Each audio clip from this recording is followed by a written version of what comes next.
international space law and policy, and the conduct of space activities. This conference focuses on themes that are closely interrelated, starting with an overview of governance and the legal regime of outer space.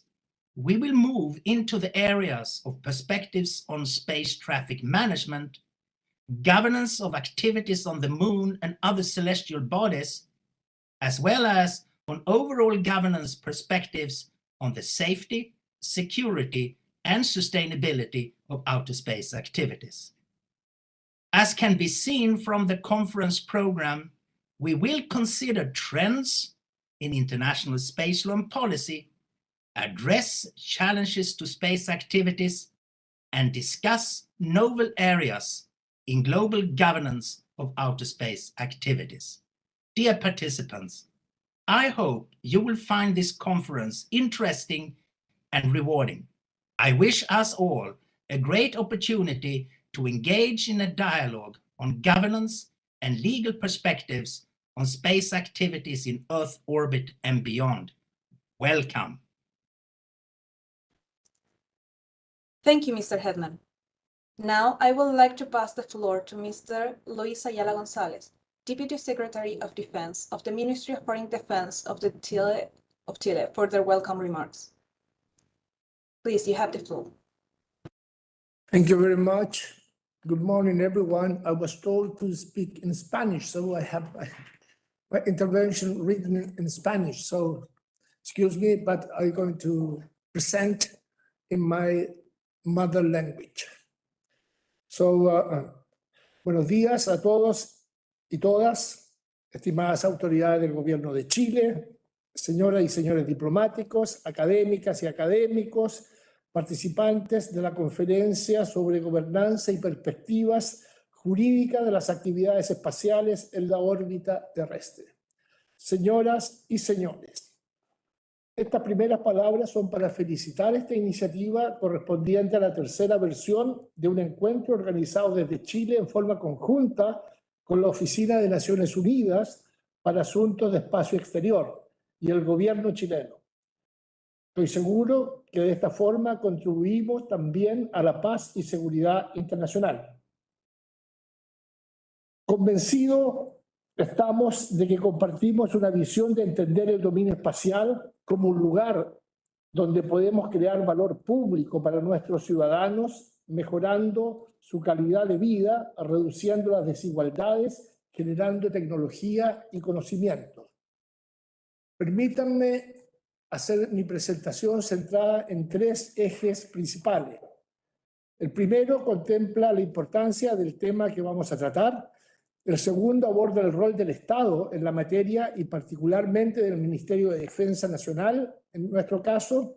Y finalmente vamos a intentar explicar la relevancia de una gobernanza en estos asuntos que favorezcan la coordinación interagencial y facilite una permanente actualización en ese dominio, teniendo como horizonte contribuir a mejorar el bienestar de los habitantes del país, de la región y, por qué no, del planeta.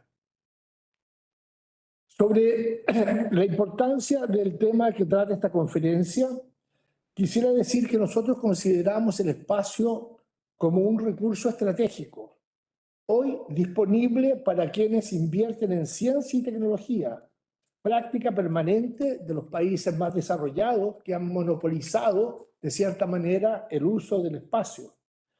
Chile no puede quedar al margen de ello, pues el devenir actual y futuro de las actividades espaciales nos posiciona en un momento clave para aprovechar sus beneficios de acuerdo a nuestras necesidades e intereses. Ello respetando naturalmente y fortaleciendo los tratados del espacio, como asimismo generando y promoviendo los aspectos de gobernanza en los países. Se requiere avanzar con una mirada en la sostenibilidad espacial, manejo de tráfico en la órbita baja y que hoy aparece una encrucijada debido a la puesta en órbita de megaconstelaciones y el riesgo del uso de armamento en el espacio, como son los misiles ASAT. Estimamos que cada uno de estos aspectos son necesarios mirarlo desde un punto de vista multilateral. Ello justifica el encuentro que hoy nos convoca, debido a que esta conferencia internacional permite la reunión de líderes de organizaciones internacionales en el ámbito espacial, agencias espaciales, organizaciones de la defensa, empresas e industrias, gerentes de programas espaciales, expertos y expertas, científicas, científicos, académicas, académicos y estudiantes, naturalmente. Además, se trata de una instancia abierta, participativa y de aprendizaje colaborativo, propia de las democracias contemporáneas. Ofrece un espacio público para la vinculación, intercambio de conocimientos y cooperación a través de la implementación de programas espaciales bilaterales y multilaterales, así como de iniciativas que permitan aportar de manera conjunta y sinérgica al sistema espacial internacional y a través de este al desarrollo de los países que lo conforman, con el objetivo de vincular a la ciudadanía con los beneficios que tiene el espacio. El segundo eje de esta presentación es el rol que vemos en el Estado en esta materia y particularmente en nuestro caso del Ministerio de Defensa Nacional. Desde el punto de vista de los programas espaciales, Chile está en el proceso de implementación de un nuevo sistema nacional espacial, posicionando a nuestra nación nuevamente en el desarrollo de estas actividades. Este proyecto tiene una orientación social centrado principalmente en buscar cumplir con los objetivos estratégicos de aportar desde las actividades espaciales con el desarrollo nacional, realizando actividades de formación del talento humano, el desarrollo de tecnologías y la generación de conocimiento con el propósito de reducir la brecha digital y tecnológica nacional. Con ello contribuimos a la generación de iniciativas que favorezcan el emprendimiento e innovación de alto impacto y rentabilidad social en el país y la región.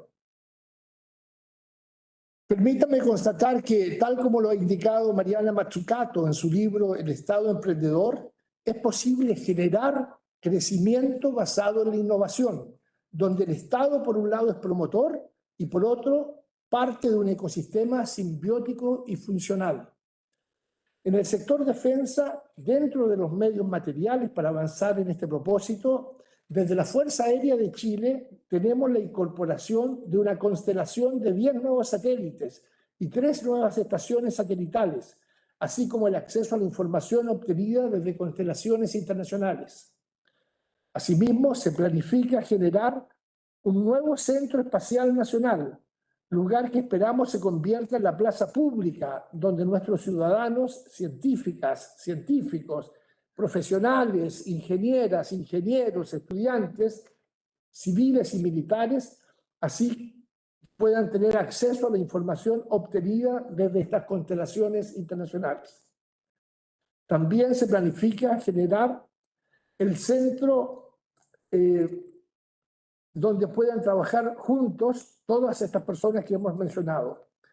En cuanto a nuevos ingenios espaciales, tenemos proyectado para el presente año el lanzamiento del nuevo satélite FASAT Delta, que reemplazará a nuestro actual FASAT Charlie, que ya ha duplicado su vida útil en el espacio, cumpliendo 10 años de exitosa operación.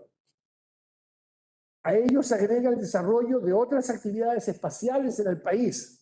Por ejemplo, el lanzamiento reciente de 3 nuevos satélites efectuado por la Universidad de Chile en el mes de abril. En esta misma línea se adiciona el lanzamiento de 9 nuevos satélites durante los próximos años, de acuerdo a la planificación del Sistema Nacional Espacial. Quiero decir que el desarrollo y el trabajo conjunto con los centros de pensamiento, con las universidades en especial, entre la Fuerza Aérea y los Ministerios de Ciencia y Defensa, son fundamentales para el éxito de estas misiones que estamos planeando. El tercer y último eje es la relevancia de una gobernanza en estos asuntos. Por ello, tenemos que las actividades espaciales a nivel nacional han crecido y se proyectan aumentar en el futuro. Por este motivo, nuestro país vive un momento histórico, por decirlo así, en relación a la generación de una nueva gobernanza espacial. la creación de la Comisión Asesora Presidencial en esta materia, organización que tendrá la tarea de utilizar la explotación del espacio como un medio y un recurso en favor del desarrollo nacional, le permitirá a Chile posicionarse como un polo de servicios y desarrollo científico y tecnológico, convirtiéndose de esta manera en un actor relevante para la región, al aportar en la reducción de la brecha digital y tecnológica, mediante el desarrollo de tecnologías, la generación de conocimiento, la promoción del talento y la prestación de servicios espaciales, evidenciando que a través del acceso al espacio es posible generar un incremento en la calidad de vida y seguridad de los habitantes de nuestro país. Esto no es nuevo. La actividad espacial en el mundo ha crecido enormemente gracias al denominado nuevo espacio, que ha facilitado el acceso a actores a desarrollar y proyectar actividades espaciales como nunca ha visto el mundo, convirtiéndose en un tema clave de gobernanza en el dominio espacial. La incorporación y participación cada vez más protagónica de nuevas empresas con el propósito de generar un elevado volumen de datos y resolver problemas de conectividad y comunicaciones está generando y posicionando en el espacio megaconstelaciones. A la fecha, ello plantea desafíos internacionales para su control y registro, buscando evitar efectos no deseados en la órbita baja, en especial con lo relativo a los desechos espaciales y su potencial amenaza a las actividades en el espacio ultraterrestre, así como la preservación de la sostenibilidad espacial, la protección y conservación de nuestros cielos oscuros y silenciosos. En este sentido, adquiere importancia una gobernanza en estos asuntos que favorezca, por un lado, la coordinación interagencial, promoviendo la participación de diversos sectores de la sociedad, público, privado, civil, militar y académico, entre otros.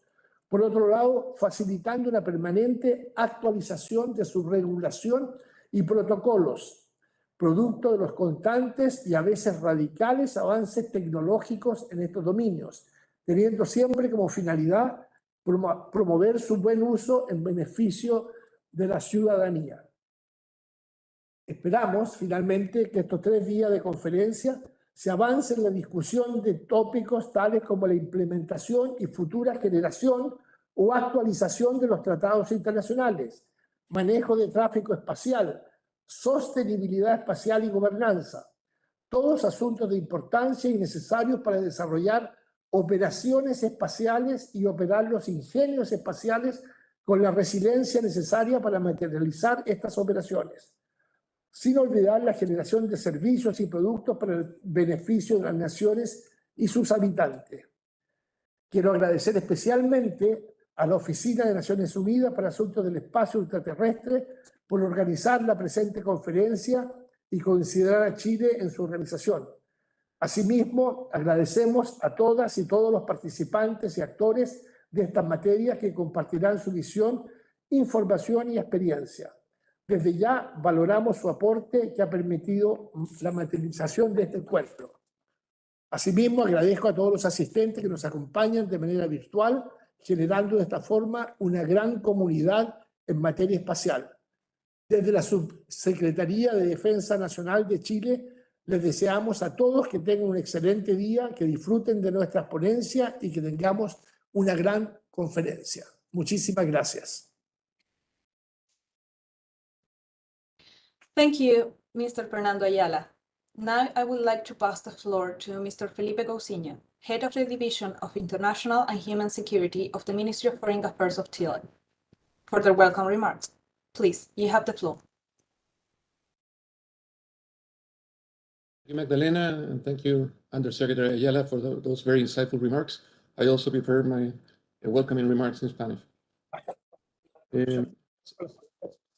Señor Subsecretario de Defensa, Fernando Ayala, señor Director de la Oficina de las Naciones Unidas para Asuntos del Espacio Exterior, Niklas Hedman, autoridades presentes, expositores, participantes, señoras y señores. En nombre del Ministerio de Relaciones Exteriores de Chile, quisiera agradecer a los equipos de la UNOSA, a la Fuerza Aérea de Chile y a la Academia Nacional de Estudios Políticos y Estratégicos, ANEPE, por la organización de esta tercera versión de la Conferencia sobre Derecho y Política Espacial. Este importante evento refleja la convicción que tiene nuestro país y también las Naciones Unidas de que el espacio ultraterrestre debe ser explorado y utilizado exclusivamente con fines pacíficos, de conformidad con el derecho internacional y de una forma tal que asegure que sus beneficios vayan en apoyo de la comunidad internacional en su conjunto. Asimismo, creemos que es deber de la comunidad internacional velar por que la exploración y utilización del espacio ultraterrestre asegure la sostenibilidad de las operaciones espaciales, tanto públicas como privadas, fomentando un comportamiento responsable en el espacio. De otro modo, las generaciones futuras no podrán continuar disfrutando de los beneficios derivados del espacio ultraterrestre. Es así como, de acuerdo con las obligaciones que nos imponen los 5 tratados internacionales en materia espacial, de los que Chile es parte, nos interesa que todas las acciones que desarrollen los Estados en el espacio aseguren mecanismos de eliminación o mitigación de riesgos o efectos no deseados para la navegación espacial. Por esta razón, quiero destacar que conferencias como la que hoy nos convoca son precisamente las instancias que nos permiten compartir conocimientos y preocupaciones en torno a la legislación vigente en materia espacial. Ello con el propósito de apoyar iniciativas que incursionen en nuevas medidas de transparencia y fomento de la confianza en las actividades en el espacio intraterrestre, tales como las tareas que desarrolla el Grupo de Trabajo de Composición Abierta de Naciones Unidas sobre la reducción de amenazas espaciales a través de normas, principios y reglas sobre comportamiento responsable. Este grupo ha comenzado hace pocos días sus reuniones en Ginebra y es presidido por Chile en la persona del señor Helmut Lagos, un diplomático chileno con vasta experiencia en estas materias. Sin duda, el trabajo conjunto de todas las partes ayudará a contribuir activamente en la revisión de la legislación actual en materia de seguridad espacial, evaluar las diferentes amenazas presentes y futuras y generar recomendaciones de normas, reglas y principios de comportamiento responsable en el espacio ultraterrestre. Las mismas que en un futuro permitirán sentar las bases para robustecer el derecho internacional espacial. Asimismo, y sin perjuicio de las normas que imponen los tratados internacionales en materia espacial, reconocemos a otros instrumentos no vinculantes, como las directrices y códigos de conducta, como un medio valioso para garantizar el uso seguro y sostenible del espacio, especialmente en una época como la actual, donde estamos frente a un desarrollo inusualmente rápido de la tecnología espacial, además de la diversidad y número de actores involucrados, tanto públicos como privados. Chile ha expresado en diversas instancias internacionales que apoya y seguirá apoyando el desarrollo continuo de un marco jurídico internacional equitativo y que no obstaculice las actividades y el acceso a tecnología de aquellos países que, como el nuestro, buscan abrirse paso en el desarrollo espacial. Por el contrario, nuestro país busca, mediante la cooperación internacional, el fortalecimiento de las capacidades jurídicas de los Estados.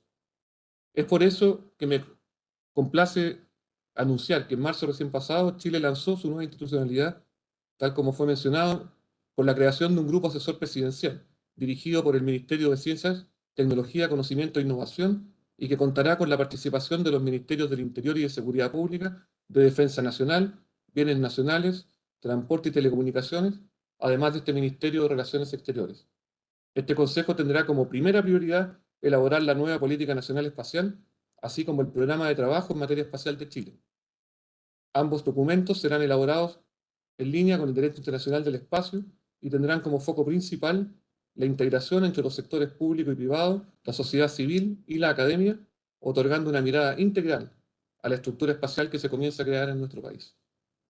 Por todo lo anterior, esperamos que esta conferencia sobre Derecho y Política Espacial, UNOSA Chile 2022, sea fructífera y nos permita avanzar hacia la construcción del espacio ultraterrestre más seguro y cooperativo. Así también, confío en que a través de esta instancia podremos estrechar lazos que confluyan hacia el alcance de nuestras perspectivas de futuro. Les agradezco nuevamente a todos los organizadores y a los participantes y les deseo una muy exitosa conferencia. Muchas gracias.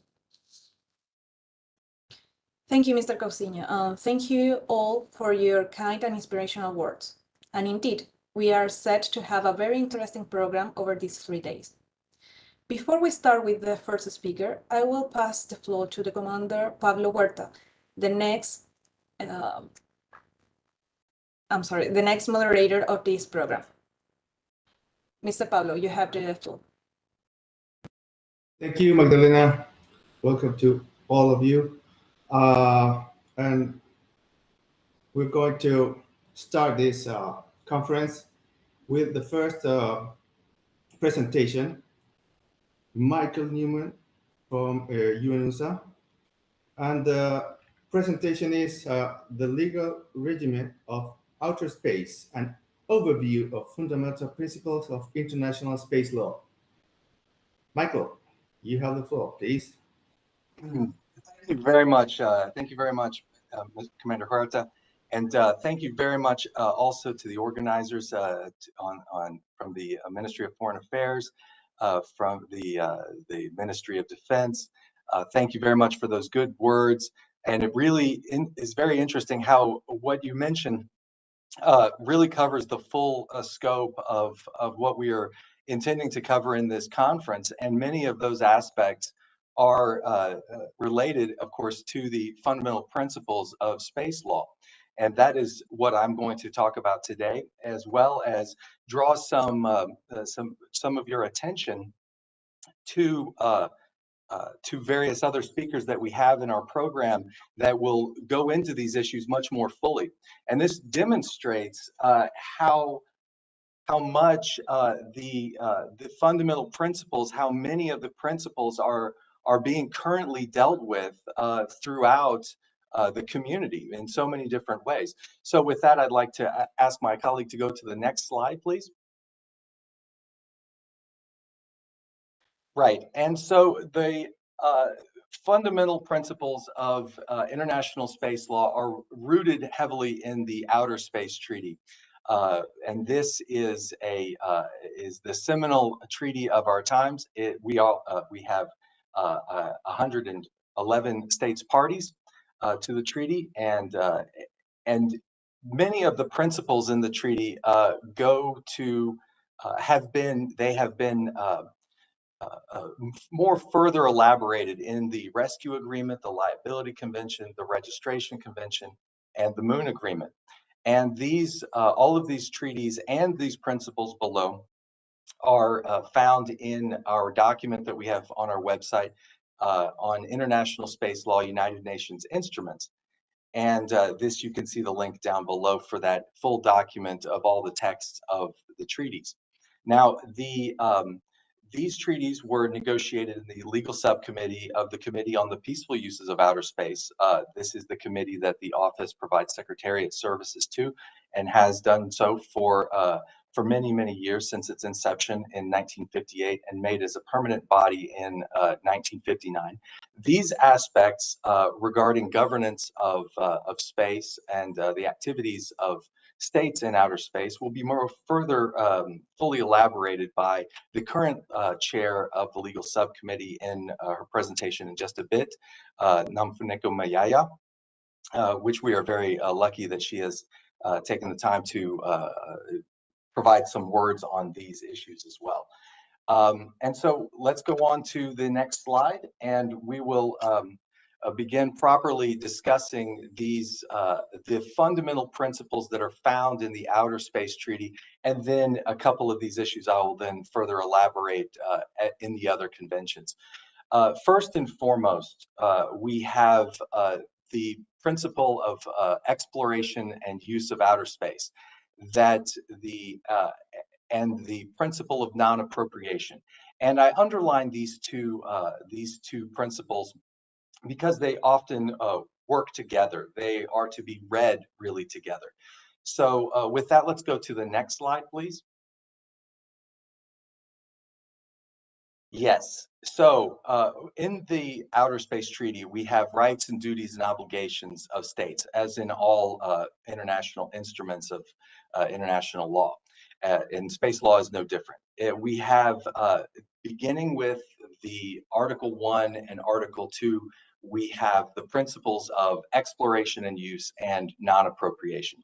So in Article 1, we have the principle that the exploration and use of outer space shall be free for all states on the basis of equality, and they shall have free access of all areas to all areas of celestial bodies.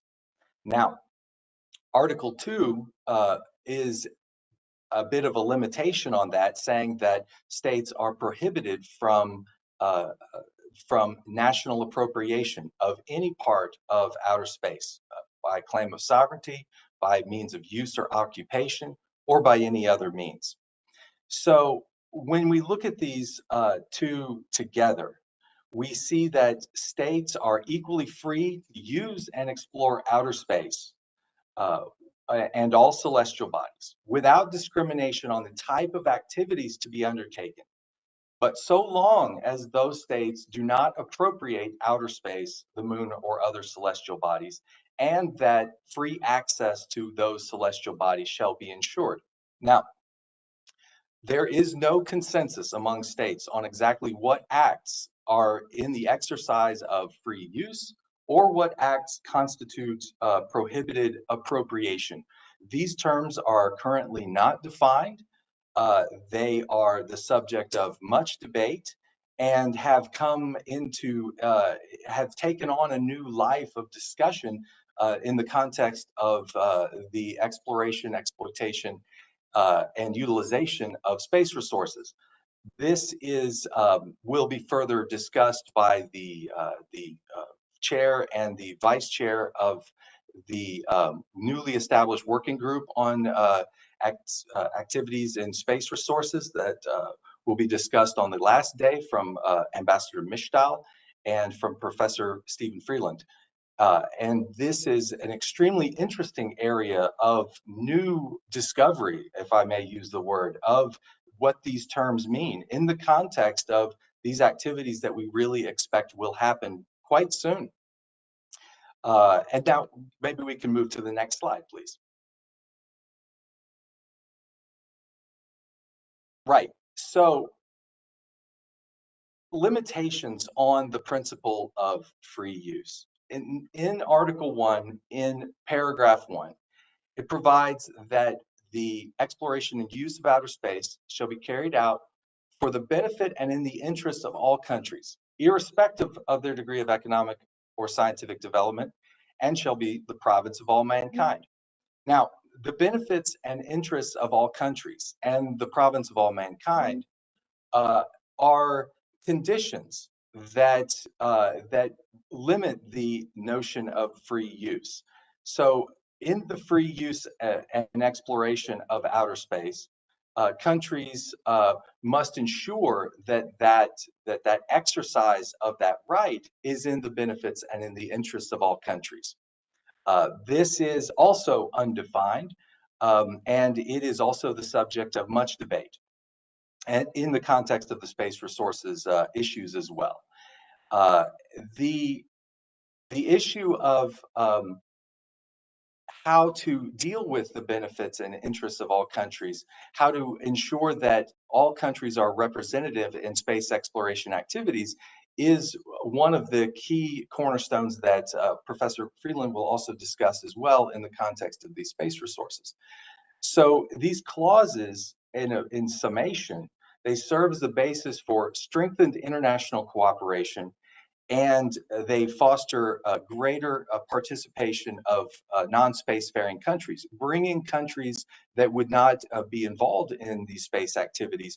They have a say in the way that countries are exploring and using outer space because of this treaty provision, that it must be in their interest also. Again, this is an area that it allows for strengthened international cooperation because there is now a need for countries to come together and to define what these terms mean and to work together on how they are to implement these terms in the treaty for the common good of all. Now let's move on to the next slide. Right. Now, I would like to turn to these next articles just to briefly encapsulate that states must undertake activities in outer space in accordance with international law and the UN Charter. That's Article 3. There is a prohibition against the placement of weapons of mass destruction in outer space, but note that this does not prevent the placement of conventional weapons in outer space or on celestial bodies. And this is a subject of much debate that is going on in the disarmament context in Geneva that was alluded to just by our opening speakers. And now, with a little bit more depth, I will go into Articles 6, 7, and 8. And this is the international responsibility for national activities in outer space, international liability for damage, and jurisdiction and control and national registries for space objects. Now, let's go to the next slide. Right. So Article 6 is incredibly important in our modern age. As was alluded to, we are in a new era of space where private actors and non-governmental entities are becoming more and more prevalent in outer space activities. And the provision of the treaty this provision is incredibly important, and it's unlike any other provision in international law. This provision holds that international responsibility is borne by states parties to the treaty for their national activities. And crucially, those national activities include the activities of governmental agencies and non-governmental entities. And that states are under the obligation for ensuring that those activities are carried out in conformity with the provisions of the treaty, including all parts of general international law, as well as the United Nations Charter. And this is crucial, where the activities of non-governmental entities in outer space shall require authorization and continuing supervision by the appropriate state party to the treaty. Now, this is where states parties to the treaty, if they so choose to allow their national actors to conduct space activities, first, they shall require authorization and continuing supervision. This is often handled in a licensing regime and having conditions for the maintenance of that license.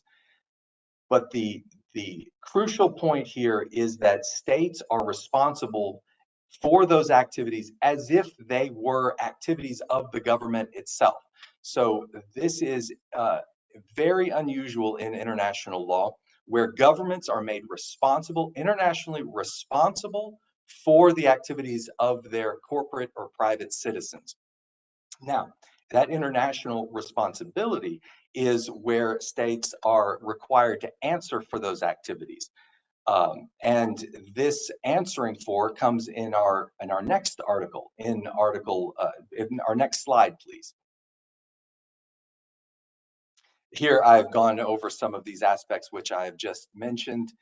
This breaks down exactly what I was speaking to. Yes, and now we get to Article 7 of the liability of states. So in answering for the activities of non-governmental entities, states are liable for damage that those entities create. Now, they're of course liable for the damage that their national governments create also, but this liability term applies to states in the when they are overseeing the activities of their non-governmental entities. Now, this article introduces a number of legal terms. The first essentially is that by using the term each state, this introduces the idea of joint and several liability, and that there can be up to 4 launching states possible. The state that launches, the state that procures, the state from the territory, or the facility from which the launch takes place. Right. This is a key part of this treaty, in that there will be a state on the hook in case damage takes place.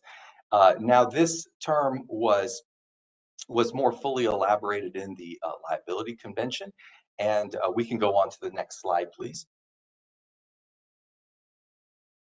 Right. So the liability convention reiterates these 4 launching 4 parameters for a launching state. and introduces this notion of absolute and fault liability. Now, absolute liability is for damage that is caused on the surface of the earth. This is also another feature that is completely unique in international law. This is unique to the Liability Convention that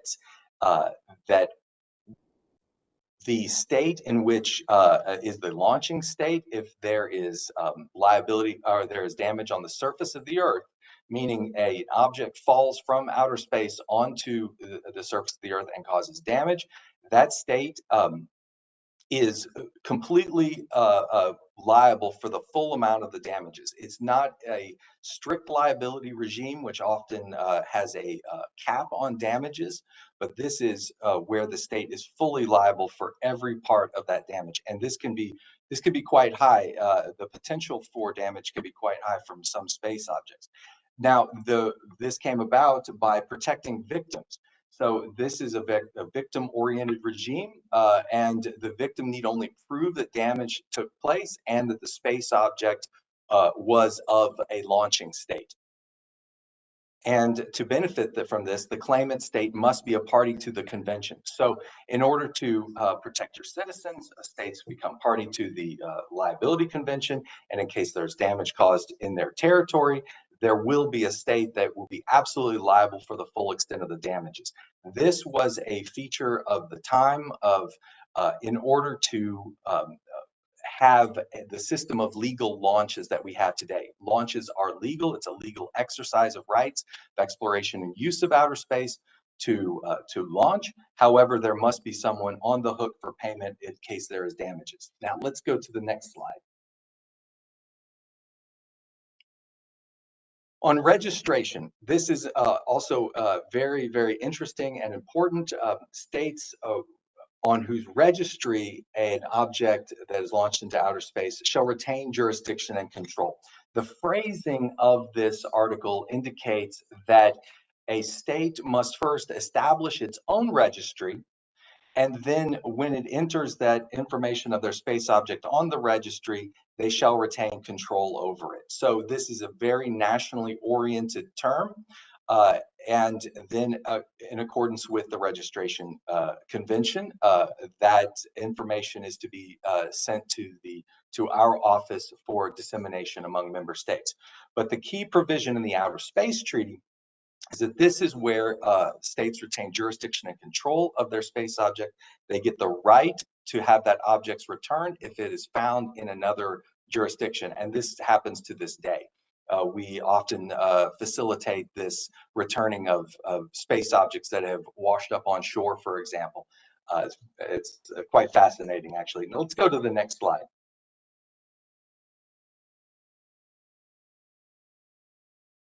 Right, this is the registration convention, and this more fully elaborates that provision.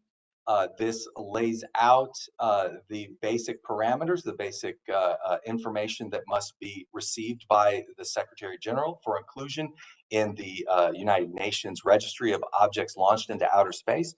And my colleague, Natasha Rodriguez, will come in and deliver a presentation tomorrow, I believe, on the workings and the manner in which registration is handled in the office. It's a very interesting and long-standing practice of the office. We discharge the duties and responsibilities of the Secretary General to disseminate this information to all states. The registration practice has been updated in 2007 with more modern practice, and this is further being discussed, and there's a talk of updating this entire thing in the context of mega constellations, which is the new coming era where we have many satellites all operating together. This has created some interesting issues in registration that should be considered by member states in the way that they submit registration information. And we also work with the ITU on we have developed a handout for states on dealing with frequency management and registration issues, because they are sort of two sides of the same coin. The ITU handles frequency management and negotiations before it is launched, and then we receive the registration information after it is launched. Now let's go to the next slide, please. Right, and now I'd like to just go into one of our most difficult and interesting articles, Article 9, and a relationship to Article 11. And I see that I'm running a little bit out of time, so I'll go ahead and move on with things. Let's go to the next slide. Article 9 is very interesting. We have the concept of due regard, that states shall conduct activities with due regard to the corresponding interest of other states, that states shall pursue the exploration and use of outer space and avoid harmful contamination of celestial bodies and adverse changes to the Earth from extraterrestrial matter brought back. This is so-called the forward and backward contamination issues that will be dealt with and will be discussed a bit more by Tanya Masan-Swan, our next speaker after, just after Tare in just a moment. And that the states are under an obligation to avoid harmful interference with the activities of other states. So this due regard works with this aspect of harmful interference so that states are under the obligation to pay due regard to the activities of outer states and to avoid harmful interference. And this is also another term that will be discussed a lot more in the context of the space resources, which of course will be dealt with by later speakers. And this is also another very interesting area that goes very closely to the Article 1 and Article 2 issues. Now, as mentioned, we have environmental issues and forward and backward contamination. So there are COSPAR planetary protection guidelines to avoid these contamination of the Earth and having harmful interference on the and is regularly updated by the panel on planetary protection. And this is a very interesting body which provides information and guidance for states on how to oversee their national activities in outer space and on celestial bodies. Okay, so let's go on to the next slide. Yes. And just to wrap it up, there are in the Outer Space Treaty, there's numerous areas to share information, and this is to build transparency and confidence in the activities of states that they are for peaceful purposes. And I won't go through these heavily, but the main catch-all provision is Article 11, and this is where all states party agreed to inform the Secretary General and of their activities in outer space and to disseminate immediately and effectively to other member states. And this is one of the things that our office does. We have a place where we put these notifications for the benefit of member states. And this is one of the areas in which we support states in ensuring that the activities of states are for peaceful purposes. And let's go on to the next slide. I believe that that is the end. And thank you so much. And I hope to be able to take some of your questions. Let's see.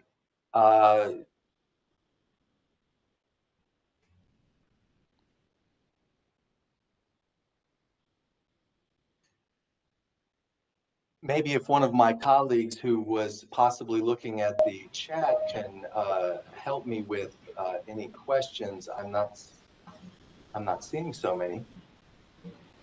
Well, I would like to remind everyone to, if you want to send questions, you can use the chat. We have people from everywhere. Patagonia. Well, here I now see a question. Okay. Regarding states parties to the treaty, and are there countries who did not sign the Outer Space Treaty?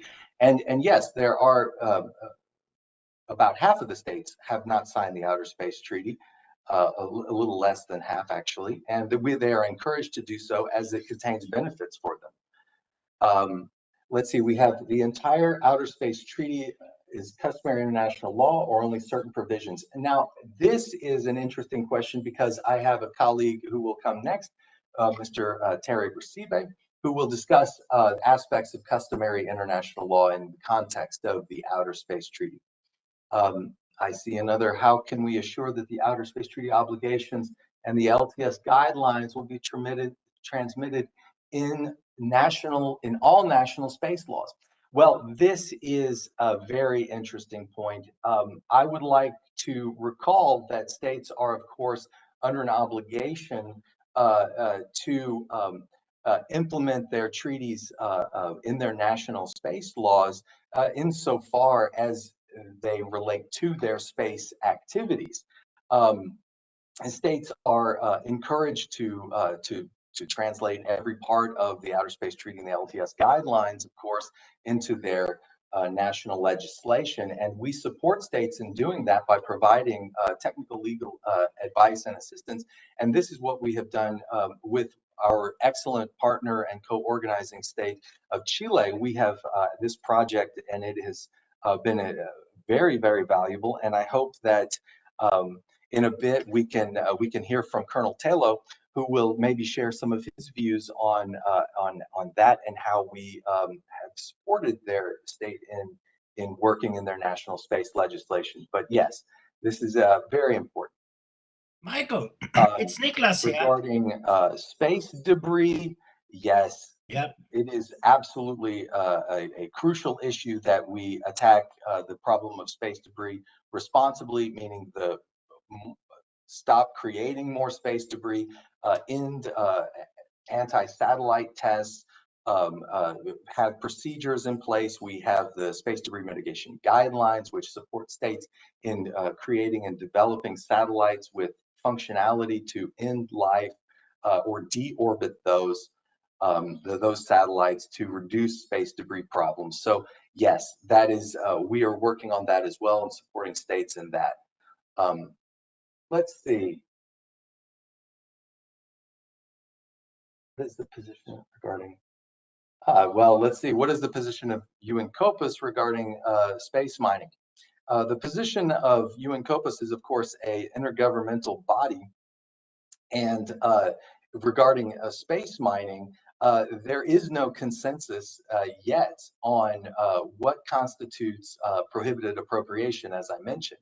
And this is what will be discussed in upcoming sessions of the legal subcommittee and the working group on space resources. And I'm lucky enough to be the secretary for that working group. So it's a very interesting topic. And we are lucky to have presentations from Ambassador Michtel and Stephen Freeland in a couple of days on that. So stay tuned, there's going to be more. Let's see. Does the generation of space debris in Earth's orbit violate the principle of due regard and Article 9 of the Outer Space Treaty? Right. This is the concept of due regard is still not defined. However, the obligation to pay due regard is related to the notice of the activities that are undertaken by other states. Those would be the corresponding interests. So this is very interesting and very topical about the reach and the extent of due regard as it relates to these various different activities in orbit and beyond, as we will discuss in this conference. Which stated, okay, let's see. What would happen if a state is liable for damage in space? If a state is, if there is damage in outer space, then a launching state would have to be at fault in order to be liable. This means that it must, and this would be a negligence standard, so a departure from due care under the circumstances. And if so, then if that is found, like a state being at fault, then liability would accrue to that state. Let's see, could you further explain how registration system can militarization of outer space or probably does our current global registration need to be revisited?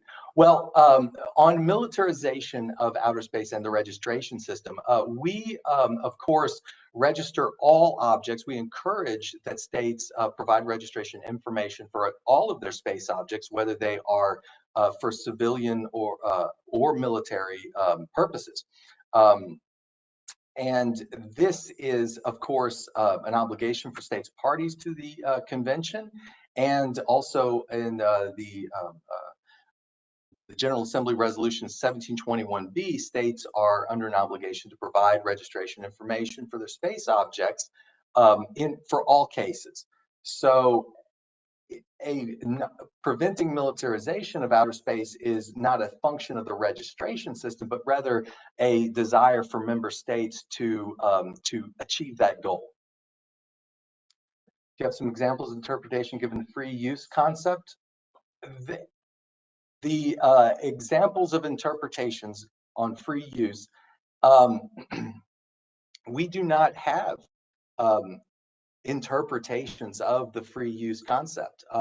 It is a open and permissive concept that for all states, all uses, so long as they're peaceful, are included in this free use of outer space. So where the connection lies is what is the extent of free use versus what constitutes appropriation.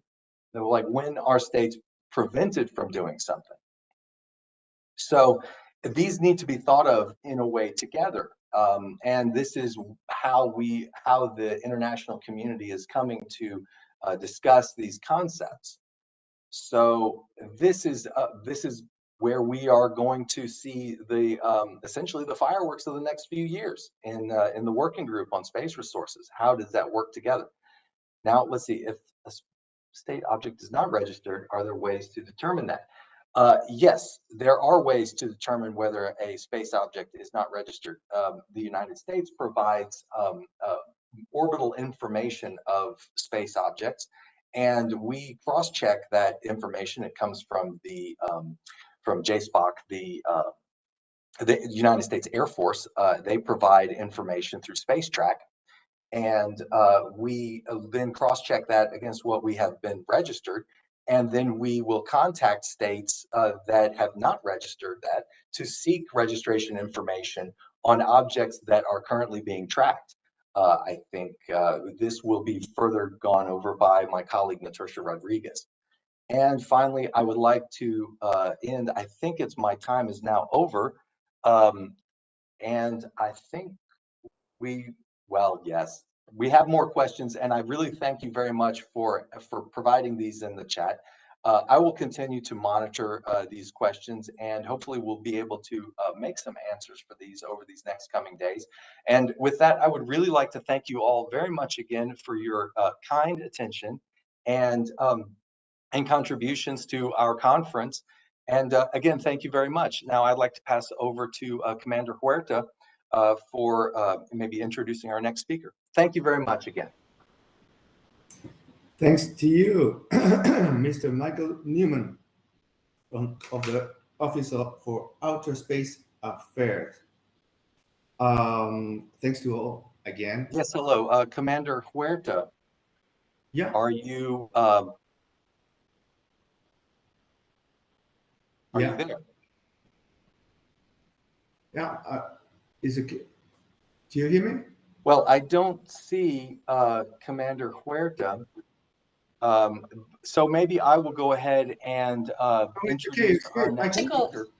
Michael, it's okay. It is distinguished Tare Bercibe of and he will he is a former chair of the legal subcommittee. We're extremely happy to have his contribution as well. Now I would like to go ahead and hello Tare. Now are you prepared to share your slides and begin? Thank you.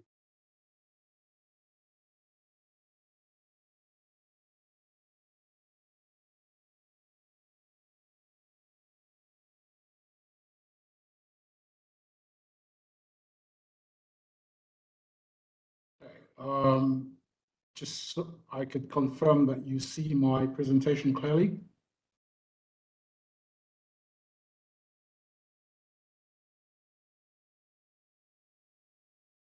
Hello? Yes, we can see it clearly.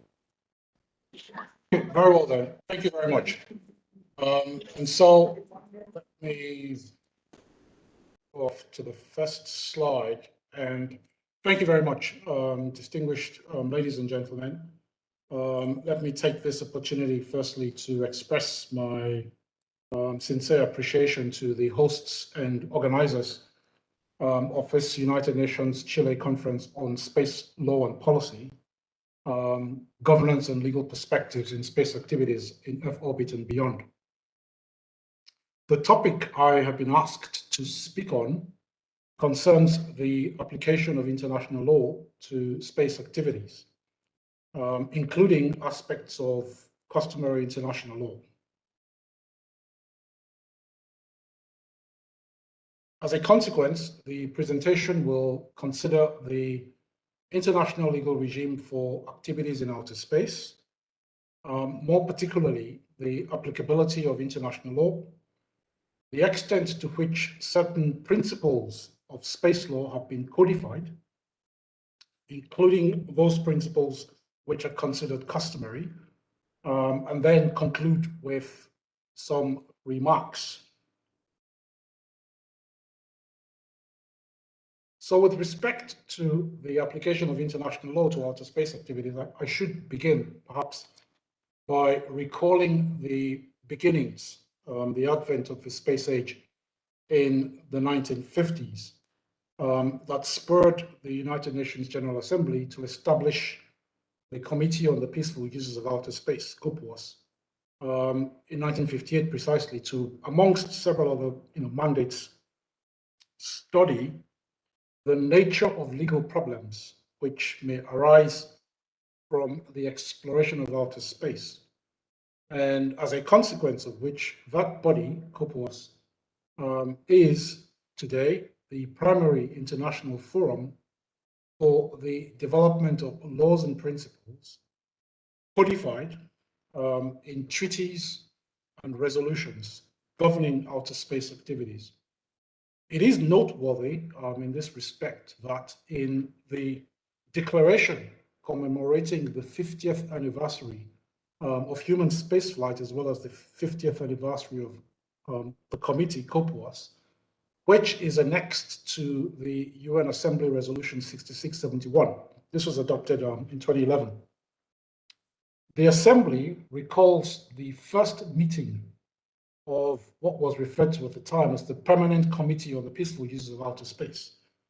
And for the purposes of this presentation, facilitated the adoption of a number of General Assembly resolutions, 1721A to E, in particular by Resolution 1721A, the following principles, and I will be focusing on the first part of the principles, were commended to states for their guidance in space activities, namely that international law, including the Charter of the United Nations, applies to outer space and celestial bodies.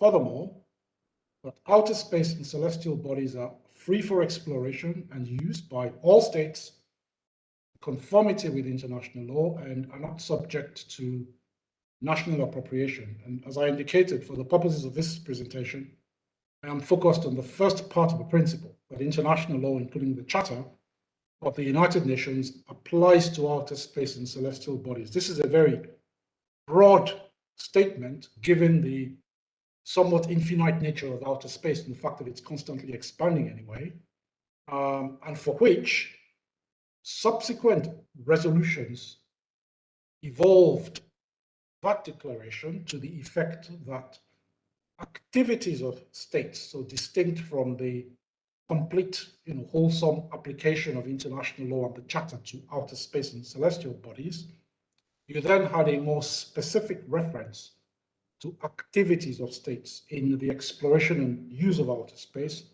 which should be carried out in conformity with international law, including the Charter of the United Nations. And this was declared firstly in the 1962 resolution 1804, which you see on the slide before you, and also in the more prominent and better known resolution 1962 of 1963, the Declaration of Legal Principles, the text of which, importantly, in its paragraph 4, uses the same wording as you will find in Article 3 of the Outer Space Treaty, which came into force in 1967.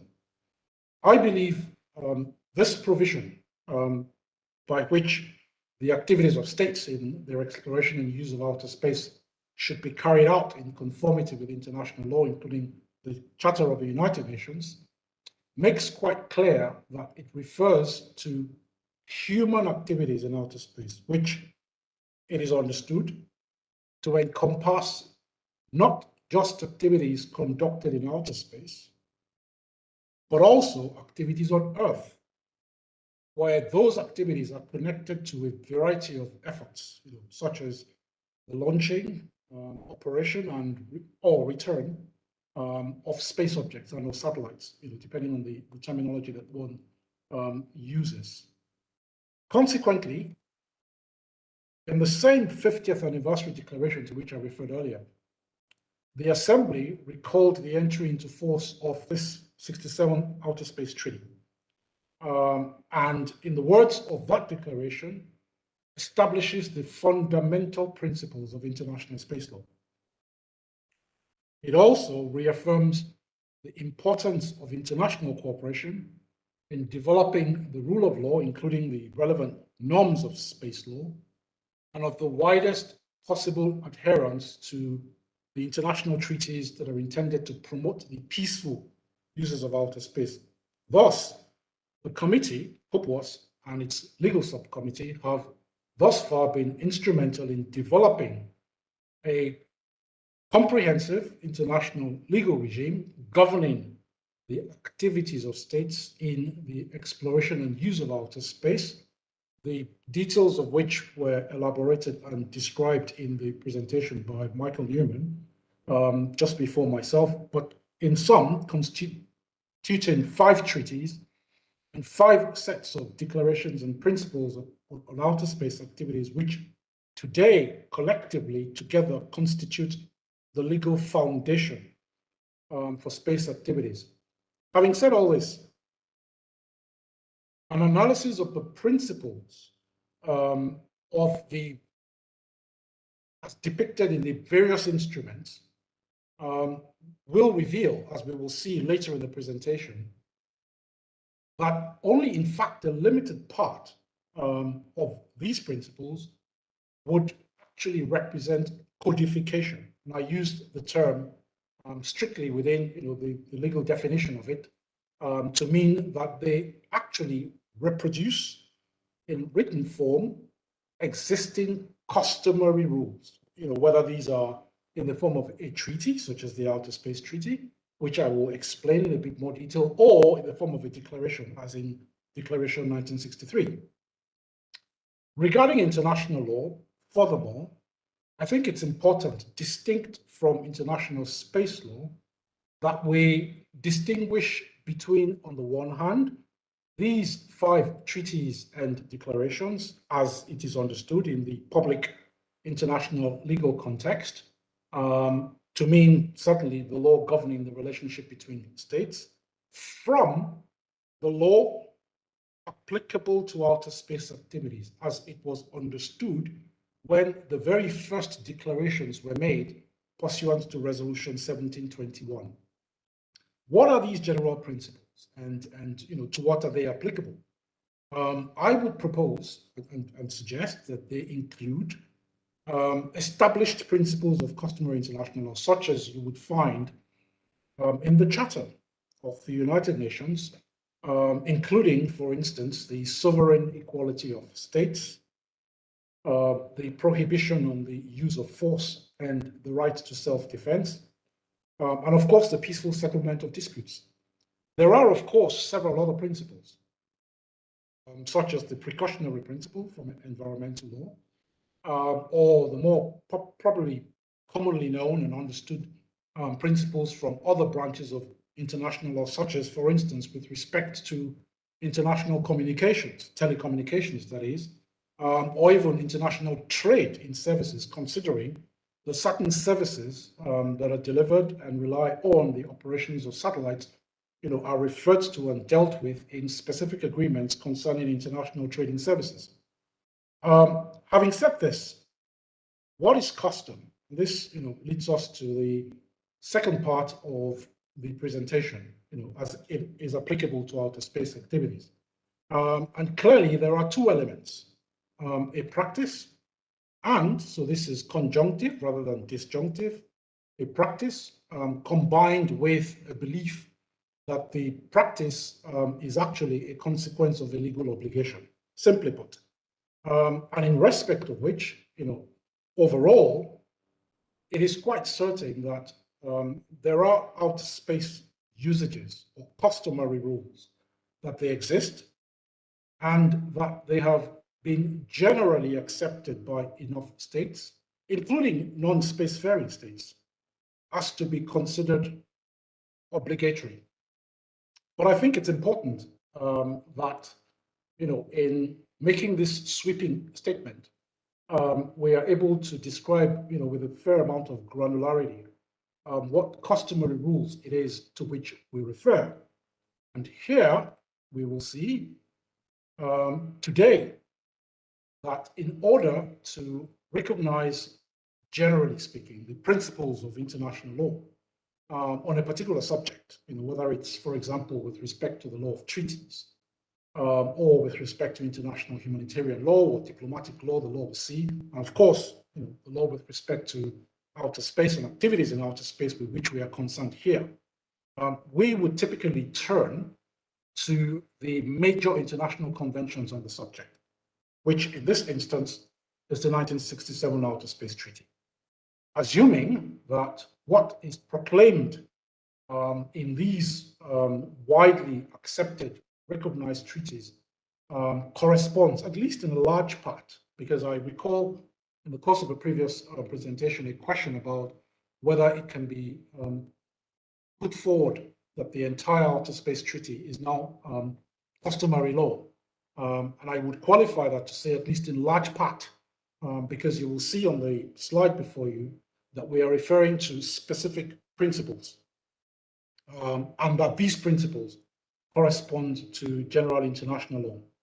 Thus, I would submit that the statement and the relationship between the principles in the Outer Space Treaty and the fact that they correspond to general international law, codifying the customary rules that were contained in the Declaration of 1963, that it conforms to the consensus of the United Nations, which was set forth again, I will refer to the 50th Anniversary Declaration, which recalls specifically in paragraph 5 of that declaration the entry into force of the Outer Space Treaty and the fact that it establishes fundamental principles of international space law. I think also that an analysis of state practice, since the adoption of the entry into force of a treaty up until today, confirms the very wide acceptance of it. It supports the conclusion that states that have engaged in outer space activities recognized to be bound by such principles. So it, in effect, demonstrates the establishment of the two elements towards the identification of custom. And it can be, as a consequence, asserted without a doubt that the Outer Space Treaty codifies custom and that the principles affirmed by it are in fact principles of general international law. You will recall earlier on, I did indicate the fact that thus far there have been 5 treaties and 5 principles, declarations of principles. But then when you compare that against the actual principles in the Outer Space Treaty that reflect the declaration in the Declaration of Legal Principles, there are additional principles that have not been addressed. And as a consequence, the Outer Space Treaty, with respect to these other principles, in fact, constitutes a framework instrument in anticipation of future types of activities and indeed future situations, which at the time when the treaty came into force, obviously did not exist. And as a consequence of which, 4 additional treaties, the details of which have been described by Michael Newman just before myself, elaborated in particular on certain fundamental principles, which were described in my preceding slide, and which have now been supplemented further by a number of General Assembly resolutions, which you see on the slide now before you, noting that with the exception of the very first of these principles, the principle on direct broadcast satellite services, they were all adopted by the General Assembly by consensus. In some instances, they recall or refer to other multilateral instruments, such as the remote sensing principles and the DBS, direct broadcast service principles, that refer to the constituent instruments of the International Telecommunication Union and its radio regulations. What is common to these principles, though, is that they all declare the applicability of international law to the respective activities they address, whether it's with respect to nuclear power sources or international cooperation. And in particular, they also recall the Outer Space Treaty, and in fact, some of its very specific provisions, thereby, as a consequence, in my mind, confirming that they are aimed at specifying and implementing the Outer Space Treaty. And as a consequence, one can argue that these declarations of principles regulate and define areas and situations in which the preceding treaties have to be applied. And one can argue even further, are indicative of the subsequent practice in the application of the respective treaties to which they refer. And as a consequence, they play a significant role with respect to treaty law in the international legal regime for outer space activities, in spite of their non-binding nature. Realizing that I am almost out of time, I do have a few concluding remarks to make. Firstly, there is obviously an interplay between treaty and custom with respect to the international legal regime that is applicable to activities in outer space. What this presentation, I hope, has revealed are a number of points that highlight, namely that with respect to international space law in particular, there is a considerable overlap between treaties and custom, given, as I indicated, the codification of a number of customary principles in the Outer Space Treaty and the subsequent elaboration of these customary principles through additional treaties, on the one hand, the 4 added treaties through the rescue and return of astronauts, the registration of space objects, the Liability Convention, and to a lesser degree, the Moon Agreement, and their further supplementation by the added declaration of principles from the direct broadcast principles through to the principles on international cooperation. Secondly, there is a diversification of actors and activities. So whilst we have a state-centric public international legal regime, space activities are more international in character and essence. And today we see a lot more users entering the space environment, which necessitates the importance and need to promote and strengthen international cooperation and, of course, the legal regime that would underpin that cooperation in the peaceful uses of outer space. Thirdly, there is a need, obviously, to consider the actual realization of progressive development beyond codification of the Declaration of Legal Principles in the Outer Space Treaty, but progressive development that actually drafts legal rules. In the context of the mandate of COPUOS and its legal subcommittee, legal rules that have not yet, legal circumstances that have not yet been regulated by international law, sufficiently addressed by some form of state practice, added to, of course, codification, to the extent that some of the other principles to which I referred may well have assumed the status of customary law. So there should ideally be a continuous cycle of codification and progressive development, as we see in other areas of international law, central to which there is no doubt in my mind is the continued role of the United Nations, and in particular, the committee and its legal subcommittee, given their pioneering and long-standing efforts at furthering international cooperation in the peaceful exploration and use of outer space, and always by consensus. And it's, as a consequence, critical to enhance the role of COPUOS. And finally, it is clear that space law, doesn't consist solely of the United Nations made law. The 5 treaties and 5 declarations of legal principles, but is in fact complemented by a very huge volume of law resulting from bilateral treaties between states, as well as multilateral instruments stemming from the activities of other bodies, some specialized agencies of the UN system, intergovernmental organizations that contribute substantially to the body of space law, and clearly also added to which we should stress the general principles of international law as it's stated in Article 3 and the preceding declarations in the UN General Assembly resolutions applicable to outer space activities, including, importantly, the relevant provisions of the Charter of the United Nations. That brings me to the end of my presentation.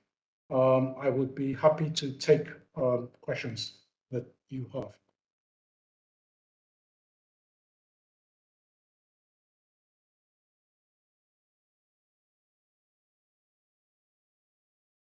Okay, well, I see that there have been quite a few questions from the chat, so I will, if you will allow me, just scroll back up.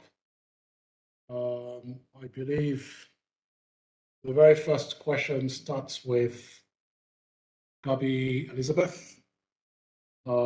Is there any possibility for the Outer Space Treaty to be updated or revised in the near future?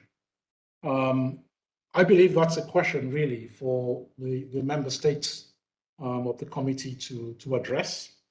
There are various activities that are currently ongoing, such as with respect to the working group that has been established under the item on the implementation, promotion, ratification, and universalization of the Outer Space Treaty. So again, it's an ongoing process, one that I believe is in the minds of a lot of participants, member states of the committee, but one ultimately that is dependent on the activities of the member states of the committee, to the extent that the committee and its legal subcommittee have this mandate to effectively engage in the progressive development of rules, keeping in mind what the nature of those rules could be, whether they're binding or not, and whether there's also a parallel activity to codify certain customary rules. Obviously, the nature of the instruments that would emerge from the committee is to be determined, keeping in mind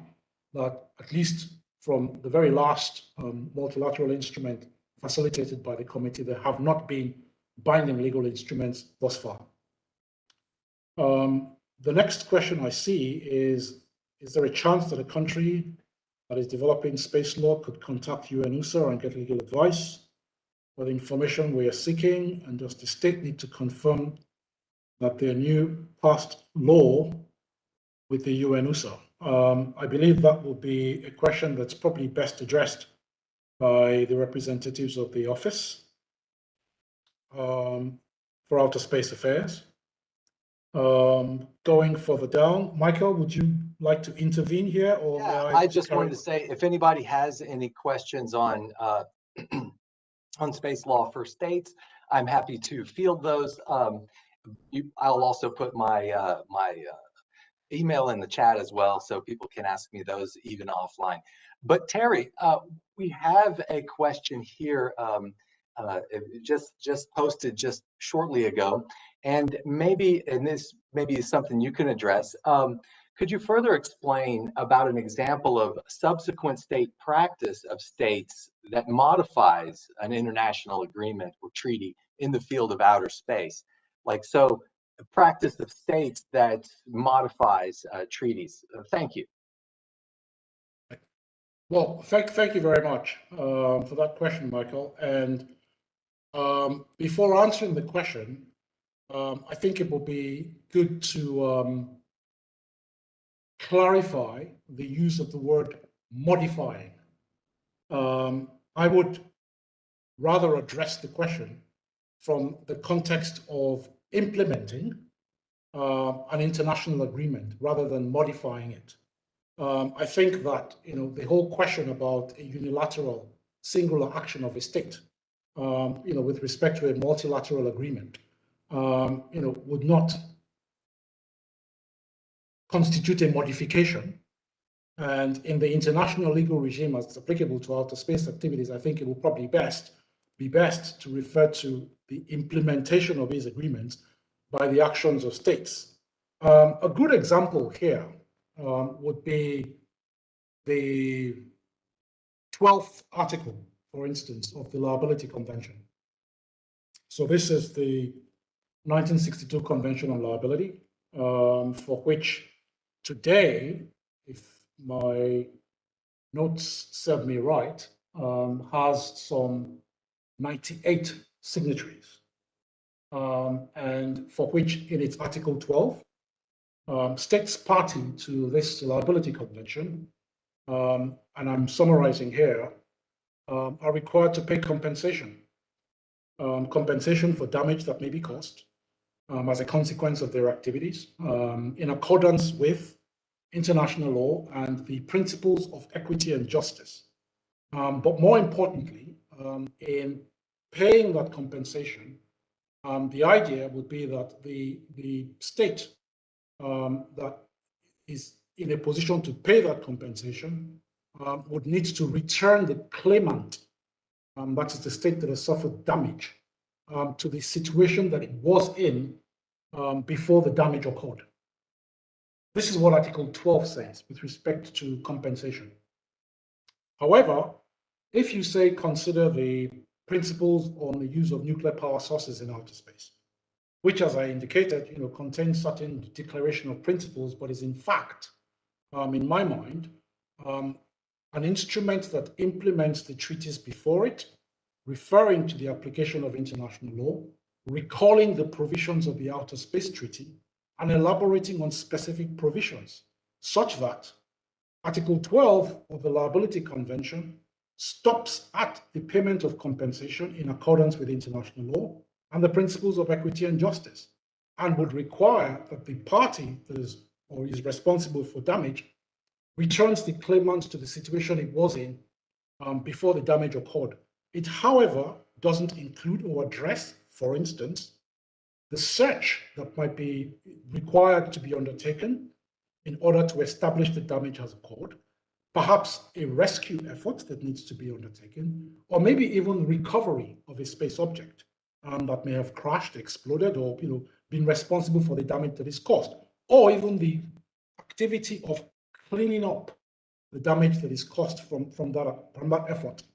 This, however, this added element to search, rescue, recovery, and cleanup is what is addressed now, subsequently implementing the Liability Convention by provisions in the principles on nuclear power sources, for the sake of illustration. I hope that answers the question. And as I said, to qualify the question from the aspect of implementing the treaty rather than modifying it. Okay? That's fascinating, Terry. Thank you very much. And I think you did answer it. Now, if I may pass back to our distinguished moderator, and again, sorry for my technical difficulties before. Thank you again. Thank you, Michael. Thank you, Mr. Terry Brisby, former chair of UN COPU's Legal Subcommittee. Now, I would like to give the floor or turn to our next speaker, Tania Mason-Swan from Leiden University, with the presentation, The Application of International Environmental Law to Space Activities. Please, Tania Mason, you have the floor. Muchas gracias. Thank you very much. I'm going to try to share my screen.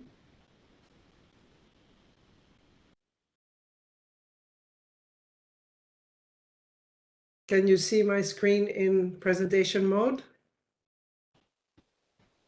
Loud and clear. Okay. Thank you very much for the kind invitation to contribute to this important conference. I will try to speak slowly and clearly for the interpreters, and hope to speak to you on international space law and the environment. That is a topic that is of increasing importance and concern in the activities of states and private entities in outer space. We have at the moment in outer space a changing environment. A lot is happening. We have an increasing number of actors, both state actors and non-state actors, and also an increasing number of activity. Many of these activities have great benefit for humankind, so we need to find a way to balance the interests of many more stakeholders than in the early days of space activities, when we basically dealt with the two great superpowers who were carrying out state-based activities in outer space. This leads to an increasing number of objects in space, and we have to try to ensure the long-term sustainability of space activities. The greatest danger is in low Earth orbit, or LEO, because there the number of objects and the number also of objects by inexperienced space actors is increasing exponentially. So we need to protect that area, low Earth orbit, but of course there are also concerns about protecting the Earth environment, as well as the environment of celestial bodies such as the Moon, Mars, asteroids, and other areas in outer space. What are the issues? We have, as I mentioned, that issue of more and more objects, so there is an increased risk of congestion that could lead to collision between different objects, and such collisions could be active on active satellites, so both satellites are working. It could also be active satellite on debris, or it could be debris on debris. So you have different kinds of collisions, and probably the ones that are active on active, so two working satellites, create the most problems and create a need for instance, space traffic management and situational awareness. We also have the risk of harmful interference. As I mentioned, there are more and more actors in outer space, so there is an increased need for paying due regard to the interest of each other's activities. And so the risk of harmful interference of the activities of one state or one actor with the activities of another actor are much bigger than in the past.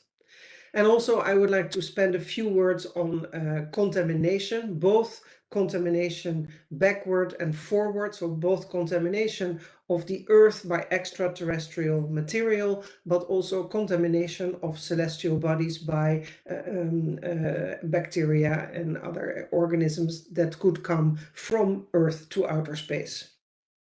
So after having outlined some of these problems, we will have to address how we are going to solve them. Of course, the ideal way is to have hard law, to have treaties to address these problems. But we all know that it is at the moment not so easy to conclude new treaties, and the treaties that we do have do not provide very clear and strong answers. They provide principles, as the treaty title tells us.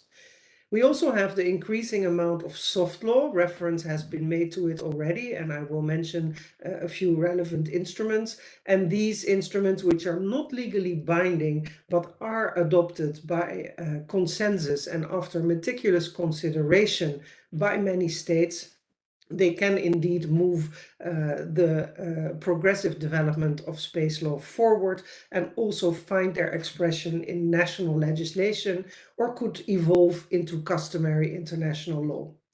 But what we also see in recent years is an increasing number of industry-led initiatives, and I will mention a few of them.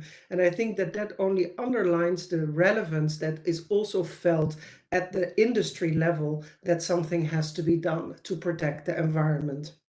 And lastly, I think it is important that you have capacity building initiatives to also make the new actors aware of the issues and the solutions that have to be carried out. So looking briefly at hard law and the environment, and I just want to focus on the Outer Space Treaty, even though, of course, some of the other treaties also have relevant provisions. Specifically, the Moon Agreement has some good provisions, but let's just look briefly at the Outer Space Treaty. I won't stay too long on it because Tara has already, and Michael as well, have already spoken about this. But we do have Article 3, which talks about the applicability of international law, where you could also look at environmental law and case law, International Court of Justice, for instance. We have the three important principles, Articles 6, 7, and 8, dealing with responsibility, liability, and registration, which impose certain obligations on states in having oversight over the activities of their private entities, and which also provide the basic rules for liability for damage and how to pay compensation and so on, and also the rules of registration, which provide for jurisdiction and control and do convey ownership over objects that are in principle forever. An important one is, of course, Article 9, and that is, as we know, the longest article in the Outer Space Treaty, and it is useful to read it in detail. It has 4 sentences. It underlines the need for cooperation and mutual assistance and obliges states to have due regard for the interests of other states. So this due regard principle is very important. States are also asked to avoid the harmful contamination of celestial bodies on the one hand, but also adverse changes in the Earth's environment on the other hand. So both these elements are mentioned. And then, besides due regard and harmful contamination, there is also a provision about harmful interference, and that is interference of the activities of one state with the activities of another state, which which brings the obligation for international consultation. So it is not a clear prohibition of interference, but if there is a risk of interference, you have to consult with each other. In terms of soft law, I want to underline, and I said it earlier, it may be voluntary, it may be not legally binding, but it is definitely not without obligations.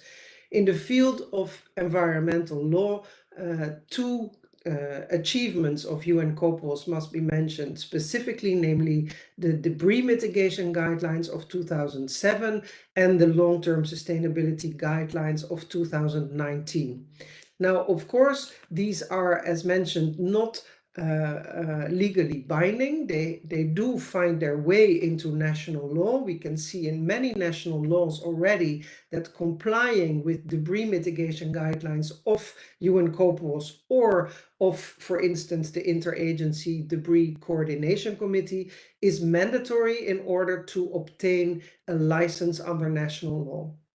The long-term sustainability guidelines specifically invite states to implement them in national law. So there is here an explicit invitation, and states are, of course, in the process of doing that. These are much more recent, and I know that several states are reviewing their national law to see if they have to make some additions or adjustments in order to implement these guidelines. There are also a few other agenda items that are currently on the agenda of UN COPOS that may in the future lead to other guidelines, principles, or even perhaps a treaty in due course. And these include space traffic management, small satellites, and dark and quiet skies, as was also mentioned earlier. Just to zoom in on a few legal issues of debris mitigation and remediation and so on, there are no rules in the treaties. The term debris is not mentioned in the treaties, so there is no duty to not create debris. There is no duty to clean up a satellite when it's no longer working. We do not even have a very clear definition of what is a space object. And we have the problem of when there is damage occurring in outer space, there is a need to prove fault. But there is no standard of fault defined in the treaty. And we do not have any case law. So it may be quite difficult to establish fault under the current circumstances. It may also be difficult to identify even an object if it is a very small piece of debris. On the other hand, there is a great risk of liability because, as I said earlier, your ownership is forever. You will potentially be held liable for a very long time for damage caused by a part of your space object. So this creates certain risks. We see at the moment also an industry emerging of debris remediation, which means that we are going to clean up outer space, take out objects and bring them back to Earth or re-enter them into the atmosphere and burning them up. We see even the European Space Agency, which has given a substantial contract to a private commercial company to demonstrate the technologies. Again, this is of course the next step after mitigation, which is about not creating new debris. Cleaning up debris would be a next step. Additionally, this is not mentioned in the treaties. There is no duty to clean it up, but we could look here at environmental law, where you have certain principles that apply, such as the polluter pays principle from case law and so on. But again, the eternal ownership issue probably means that you will need a very clear contract that gives you the permission from the owner, from the state that has jurisdiction, to remove the object, because launching states can be held liable for damage if something would go wrong. So if during your remediation mission you would cause damage to a third state, to an object of a third state, the initial state whose object is being removed might well be held liable. So you will need the permission to avoid any problems. Of course, here also the typical dual use characteristics of space is important. Anything that can be done for a civil purpose can probably also be done for less peaceful purposes, and you could have issues of national security and intellectual property that play a role here. Harmful interference, and it has been mentioned before, we have the past few years been speaking a lot about the interference with astronomy by the planned large constellations, where astronomers see an interruption of their observation of the night sky by the streaks of satellites, and you see the photo, and I'm sure that you have seen them in the press. Here we could say that one activity is causing harmful interference to another activity. So again, we do not have a clear definition, and it is not a clear prohibition of harmful interference, but we could say that there is arising a need for such consultations. To my knowledge, consultation have not been requested so far, but you could imagine that a state whose publicly funded astronomy activity is bothered by the satellites of large constellations could request consultation with the state that licensed, that authorized that activity, because there is that obligation to have due regard to the activities of the other state. So it will be interesting to see whether this will occur at some point, and it is very rewarding to see that UNCOPOS this year adopted the dark and quiet skies as a new agenda item. Contamination backward and forward, I mentioned that earlier. Here again, we have seen the reference to this in Article 9, but the implementation, the real work is being done by COSPAR, the Committee on Space Research, which has a Committee on Planetary Protection and is constantly updating its planetary protection policy. The last revision was of 2020. And this explicitly refers to Article 9 of the Outer Space Treaty. So that is quite interesting. These policies, these rules are explicitly intended to implement Article 9 of the Outer Space Treaty. And they have been implemented for states by many, many decades and are also recognized by UN COPWAS. Of course, the interesting thing that will be happening now is that we may have private missions to other planets, and there we will have to see that the COSPAR planetary protection policy is also implemented by private entities to be probably guaranteed in the licensing process at the national level. So COSPAR has established certain categories of protection that are required, and they are defined by type of mission and by type of the target body. So it depends where your mission goes, and it depends what your mission will do. Will it be to the moon, which does not have probably much life, or will it be to Mars, which will be much more strict because there is the possibility of life there? And will it be just a flyby mission, which poses less risk, or will it be a sample return mission, which will of course be much more complex and will suffer much stricter regulations? So these are things that are in place.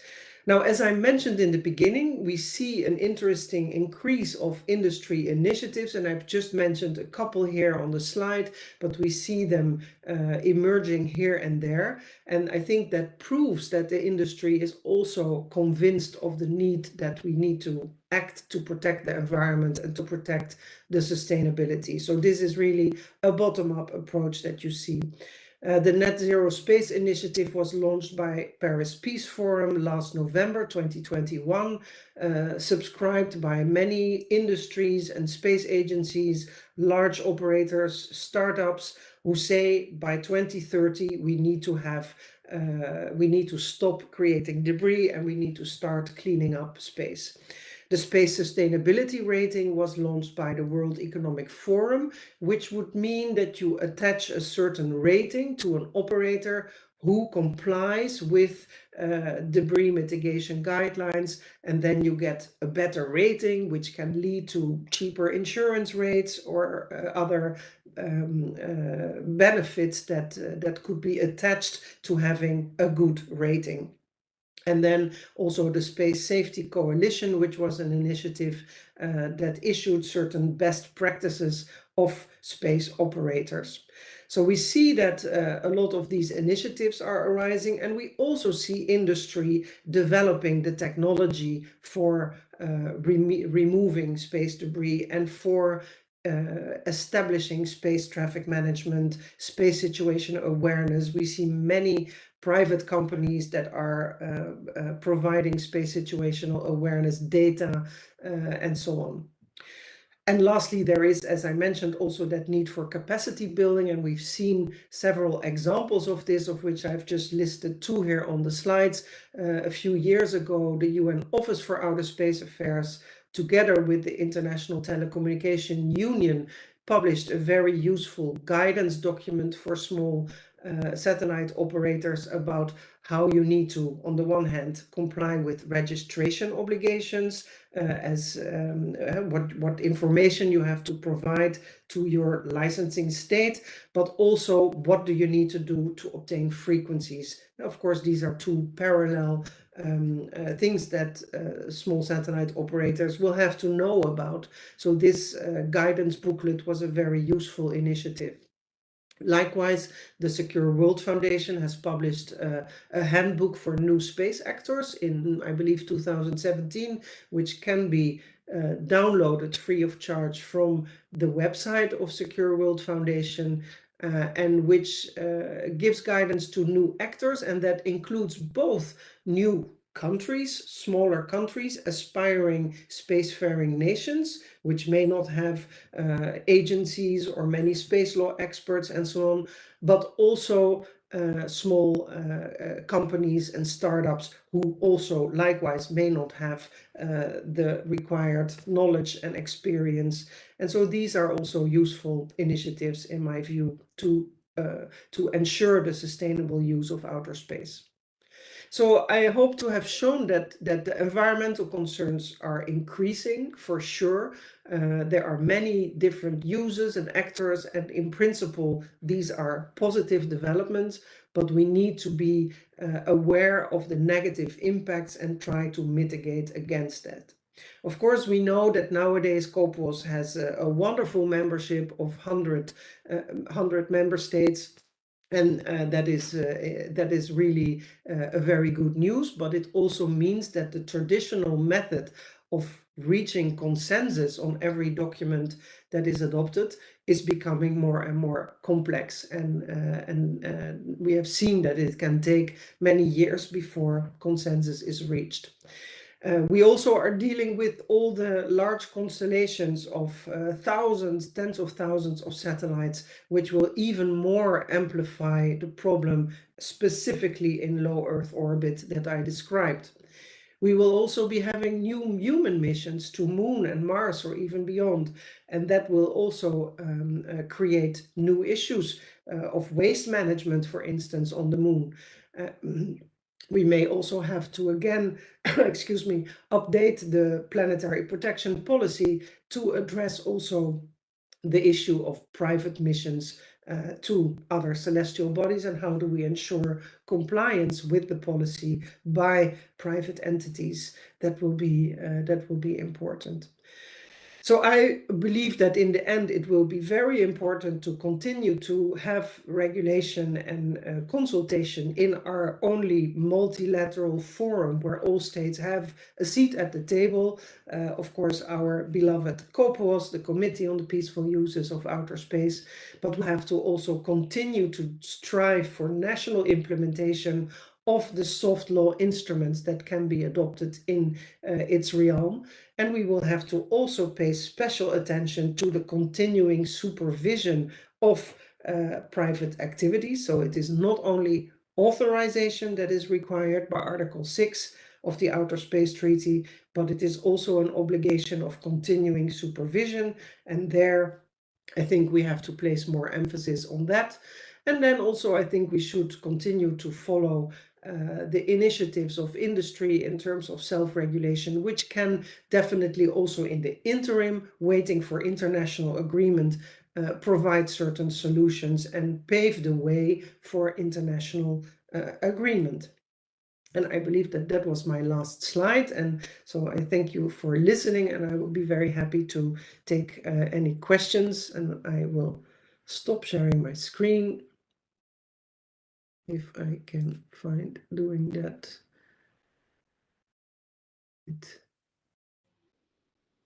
Stop sharing. Thank you. Thank you very much, Ms. Tanya Mason-Swan from Leiden University. I'm looking into the chat. There are some questions and comments. For example, from Indonesia, Eric Manggahaya. Professor Tanya, do you think that our current international liability law is clear enough to regulate about nuclear activities in outer space? Should we have a sui generis legal regime for liability of nuclear activity in outer space and discuss it either in COPUOS or IAEA? Thank you. Yes, that is, of course, an interesting question. We do have an instrument in the UN COPUOS, in the Corpus Juris Spatialis, as we call it, that deals with nuclear power sources for certain activities. And also there is a framework with even more detailed rules about that. And but those deal mainly with nuclear power for electricity purposes, so not for propulsion.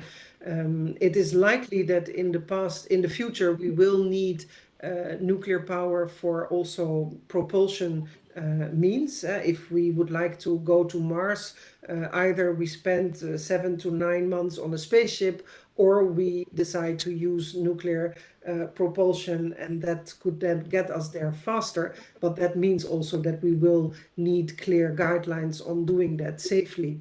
Of course, nuclear power, I think the question perhaps also deals with use of weapons, nuclear weapons. That is something that is very clearly prohibited under the Outer Space Treaty. The placement of nuclear weapons anywhere in outer space, in an orbit or on a celestial body, is explicitly prohibited. But certainly, I think that there might be place for further refinement of those rules. So I'm not an expert in this matter, I have to say, but I think that it will be interesting to see what we can do going forward there. And I see also, oh yeah, there is somebody who has already answered about the safety framework. Yes, thank you for posting that in the chat. Let me see if I see other questions here. Professor, if I may Yes, interject please, a Michael. question. You spoke to a number of principles in international environmental law, such as polluter pays principle, and these kinds of aspects. What do you think, to what extent these would be applicable and even binding on states in the conduct of space activities, given that the Outer Space Treaty calls that that activities of states must comply with all aspects of international law? What are your thoughts on that? Thank you. Thank you, Michael. Yes, that's an interesting question, and there are, of course, certain principles also in the Rio Declaration and all the instruments that we have in environmental law and important case law, such as the pulp mill case and so on, which have provisions about an emerging obligation not to use not to pollute areas outside national jurisdiction. Now, of course, it is the question whether an international area can sort of claim that its environment is damaged, because who is the damaged party here? But we do see an emerging I think rule of international law that says you should really be restrictive in polluting also areas outside national jurisdiction. So the unfortunate thing is, of course, that we do not have interpretation or case law that would confirm whether this part of international law, environmental law, also applies to outer space. Article 3 does specifically refer to international peace and so on. So is this also a part of Article 3, or is that only more about the provisions of the Charter that deal with the use of force and self-defense and so on? It's difficult to answer, but I would certainly argue that if you have rules that govern the high seas and Antarctica, why should they not apply to outer space? And I think it does make sense. Yes, thank you. I feel in many ways the same. I mean, there are these analogies that we've drawn in the past and that are going to be discussed even more as these activities become more prevalent, and as these, especially when we start, going on to more celestial bodies, where we start thinking, how do we conduct activities that don't degrade those environments, especially before we get a chance to really explore them fully and things like this. So yeah, so we have to be cautious, I think, and as we begin this new era that we're in. So I thank you so much for your statements and your views. Thank you. Welcome. Thank you for having me. Over to you, Commander. Thank you. Thanks, Michael. Tanya, I believe we have time, very little time for one more question, if you want to select it from the chat. Let me see. I haven't had time to read. I see a question that asks if we have policies to avoid contamination with virus or bacteria when sending devices or people outside Earth. Okay, sorry. So you had already posted that. So yes, that does fall under the planetary protection principles, and our acting director of the Office of Outer Space Affairs, Nicholas Hetman, being a vice chair of the COSPAR Planetary Protection Policy panel, can surely say much more about this than I can. But there are rules about avoiding contamination of both sending things to space and bringing earthly bacteria, or bringing them back to Earth. So I don't know if that answers your question, but I think it does. But otherwise, let me know.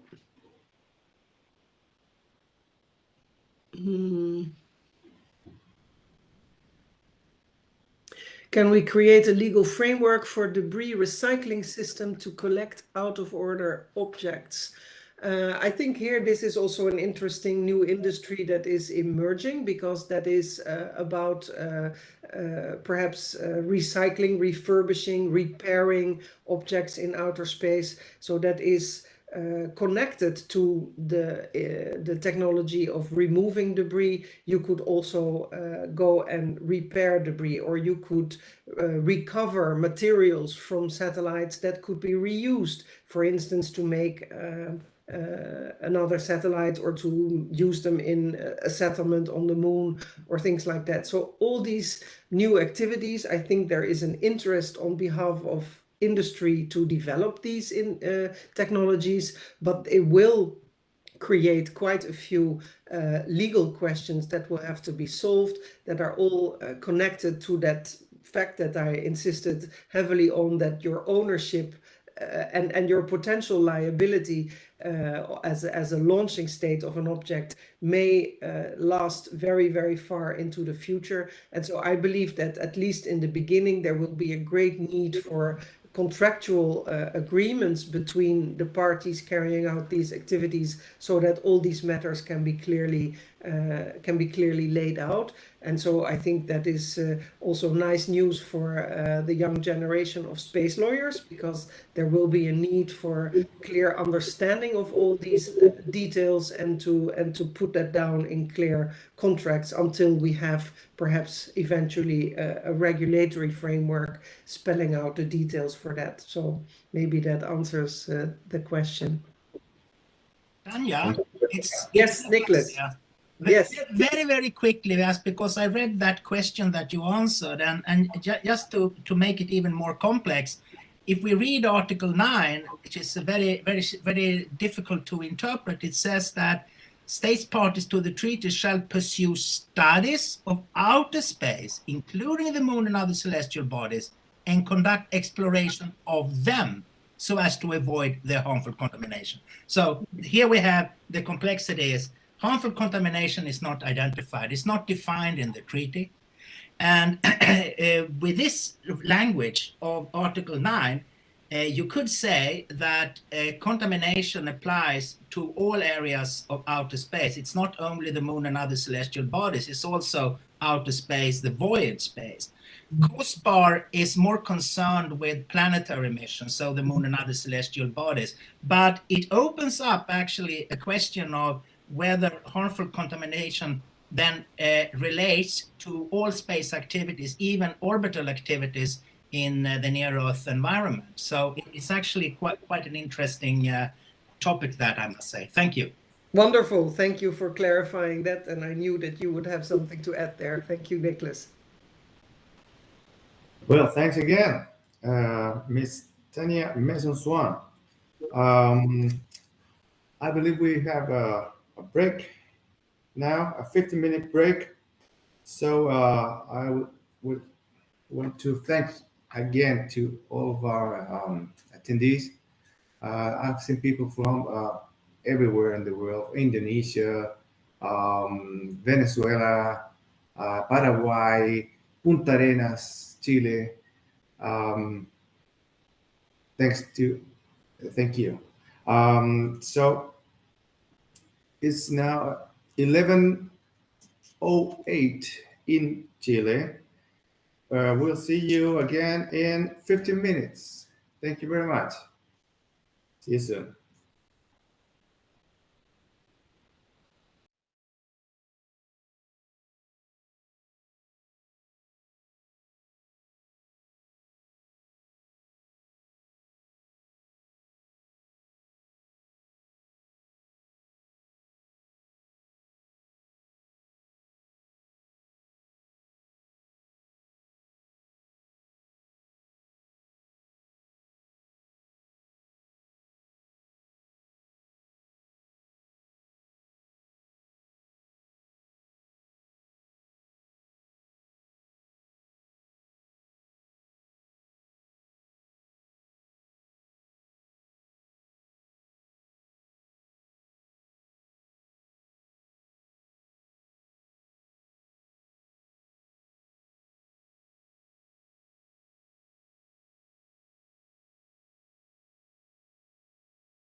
Very well.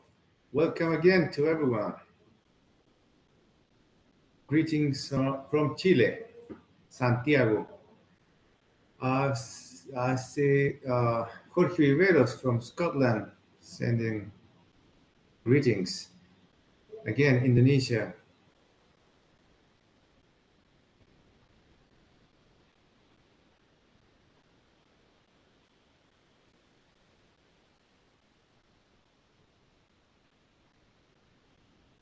Continuing with the program, I would like to turn to our next speaker on the program. It's Mr. Miguel Navarro from Academia Nacional de Estudios Políticos y Estratégicos de Chile, ANEPE. And he will delight us with the presentation Governance and Space Law and Policy Development from a Latin American Perspective. Mr. Miguel Navarro, you have the floor. Thank you, Pablo. Well, good afternoon, everybody. In Chile, it's still the morning, so I would say good morning to our Chilean friends, but good afternoon, basically, to everybody else. First of all, I would like to say thanks to the United Nations, the organization of this event, the National Academy of Political and Strategic Studies, on behalf of which I am speaking now. I have other jobs, of course, I have other hats, but today, in this moment, I am wearing my hat as a professor at the National Academy of Political and Strategic Studies of Chile, of the Ministry of Defense of Chile. I have been asked to provide you with insights about development of governance in space issues and also the question of space law in from a Latin American perspective. This is a very interesting topic because if one looks closely at it, one will soon realize that it's in spite of the fact that Latin American countries, by and large, they were very late, and most of them actually they were very late in the space race, so to say, and none of them have actually independently launched space vehicles because of technology consideration. But in spite of that, they have been extremely active on governance and legal issues related with space activities. This is very interesting, and I would like to stress that fact, because again, technology-wise, or looking at the whole thing from a technology point of view, clearly Latin American countries have been in no position to launch space vehicles on their own. They have had to recur to other launchers coming from the great space powers.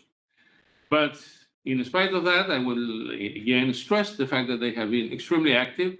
They have been they have pursued different initiatives in terms of governance and in terms of legal issues. They have been, for example, very active in the United Nations activities, the COPUOS, of course, they have been extremely active, Chile in particular, and also in developing a kind of space infrastructure, technical infrastructure from one side, and then political infrastructure, let's say governance. They have been very active on that. And they have been very successful, I must add. There are some elements which are common to most of them. First of all, we have the question of the origins. Most, I would say all of the countries, or the regional countries, start the space activities through their own air forces. The military service related with the air, I mean the air forces, regional air forces, have been the driving factor behind the developing of space activities and also space governance. This is something that should be actually very surprising to us because, first of all, there is a technical issue, there is a strategic issue behind, and it's the fact that air forces all throughout the continent, and I would say all throughout the world, have been traditionally tasked to provide protection and to explore and exploit the third dimension, that's in space. First of all, airspace, they are air forces after all, but in more recent time, also the question of space domain, I mean the ordered space domain. So from that point of view, it is not surprising, but nonetheless, it is interesting that air forces have been behind the effort to develop a governance in space. Also, it is necessary to point out that generally speaking, and going far beyond the question of space governance, but generally speaking, the military in Latin America have been the driving force in many other institutional aspects in their own countries. For those who are not familiar with our political history in this region, the military, the armed forces, especially originally the armies and the navies, were actually very important factors in the creation of each of the independent states. They were one of the first institutional organizations with enough coherence and enough power to provide momentum to the creation of the state. So to put it in a different way, the armed forces in most of the countries of the region, the armed forces were the driving force, were the most important force in providing the momentum for the creation of the state. Now, coming back to the present, if we translate that situation, historical development, to the current situation, it's quite understandable why the air forces have been behind, have been the driving forces behind this the creation of governance. We're speaking from Chile. I would like to put the example of Chile. In the case of Chile, the very early Chilean leaning into space, so to say, well, I won't say into space, but at least the very early attempts to project the country or project the technical activities towards space actually was organized by private individuals, basically aficionados, people amateur, but they had originally the support of the Air Force. I am talking of the activities and initiatives that took place in the late 1950s. Those activities were pursued by amateurs, engineers, students of engineering, and simply other amateurs who have the mind on the stars, on the space. So they try and they succeed in developing some small rockets. Of course, the aim was to be able eventually to put some object into space, but they didn't reach that much. I think the largest rocket developed in Chile in those years had a ceiling, the most successful test. Actually, the rocket reached an altitude of about 65 to 70,000 feet. And that was it.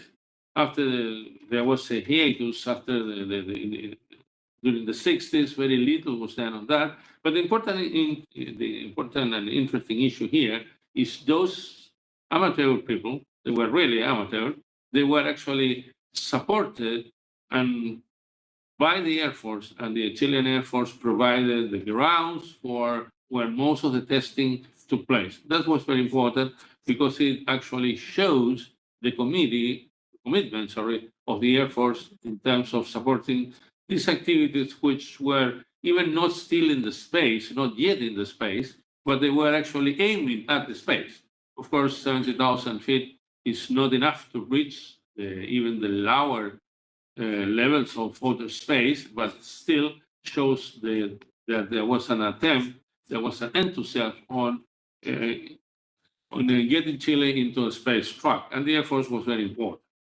But so going now to a broader picture, if we look at the origin of the governance in space on each of the regional countries, we'll realize that most of the countries follow a similar pattern.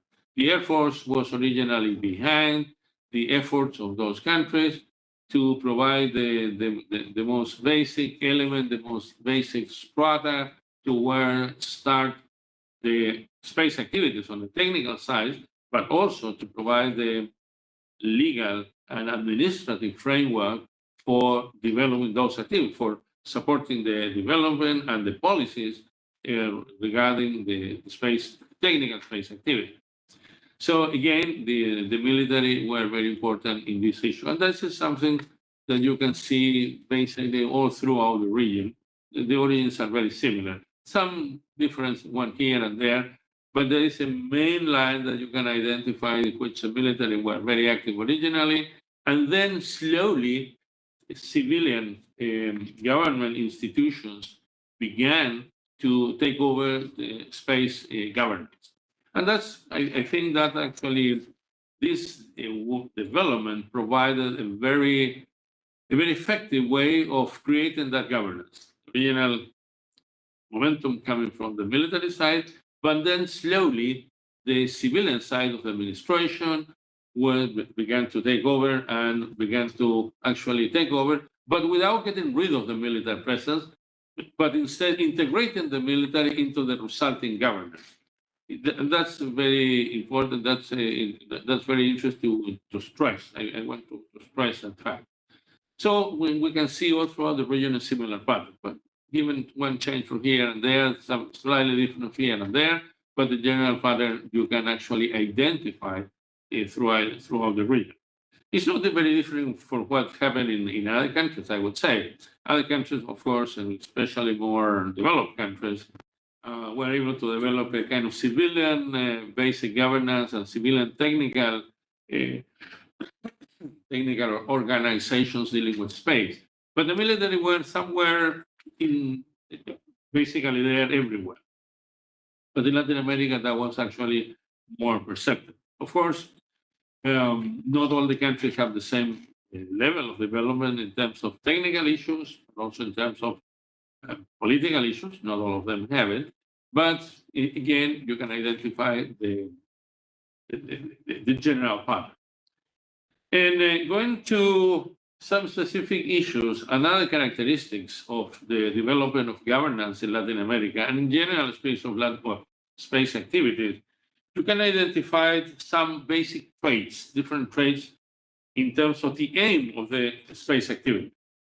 The first of all, there has been a great level of consensus that space activity should be related with environmental protection. Environmental protection is a major issue in the world now. It's one of the most important issues in the international agenda. We all agree on that. And in Latin America, environmental issues, though there has been some upheavals related with that, but in terms of space activities from the very beginning concentrate a lot on environmental issues. And this is understandable. Latin America is, in a sense, extremely exposed to the result of environmental change. So from that point of view, it makes a lot of sense that space activities from the very beginning had a leg, so to say, a very strong leaning towards environmental. We all realize, we all agree, and we all realize the effects and the contribution of space activities in terms of controlling and diminishing environmental change. One of the most important issues in that specific question, environmental issues of change, is that we need a correct diagnosis of what's causing environmental change. Of course, now we know, but some years ago, some elements were still rather unknown, or the contribution of some issues or elements to environmental change were still rather not very well understood. But satellite activities, space activities from the very beginning were very effective in that. And that explains why in Latin America, the space activities had its first emphasis on environmental change. This is something that you can see all throughout the different countries, all the different space initiatives in the different countries. The question of environmental change was important at the beginning and has remained so in the agenda of space activities of the different countries. And that actually, of course, has a very important effect on the governance of space activities in the different countries. Because if you involve environmental, or you are aimed at dealing with environmental issues, then you have a wide range of official agencies dealing with that, and those agencies have to be involved in space governance. And it's a question of the ministries of science or ministries of technology or ministry of environment. In some countries, they have a specific ministry of environment or a ministry for environmental issues, and those ministries are invariably engaged in space governance. It's the same with the ministries of science, space. Environmental change is closely related with science and technology, and of course, those ministries are also heavily involved on space governance in most of the countries. That's the first trait, environmental issue. But then we have a second one, which is in a way is related, and it's a question of natural resources. Latin America in general, the countries of the regions are very rich in natural resources, be it minerals, the forestry industry, the fishing industry, but they are rich in terms of natural resources. But of course, natural resources require rational exploitation. And then that's the reason why space activities were also focused and are still very much focused on natural resources. Mining exploration can be done from space. Forestry industry can be greatly helped from space. Of course, agriculture can be greatly helped from space activity. You can actually take image of large sections of country and you can identify agricultural lands, but also, and this is important, you can identify illegal activities dealing with first of all, with environmental issues, but then illegal activities dealing with natural resources, like illegal mining, for example. This is a problem in several countries in the region, but illegal mining can be easily detected from space. Again, similar thing is the illegal forestry industry. This is a problem in many countries, including in Chile right now. But space, imagery from space, can actually help a lot in detecting illegal activities, dealing with natural resources, illegal mining, illegal forestry activities.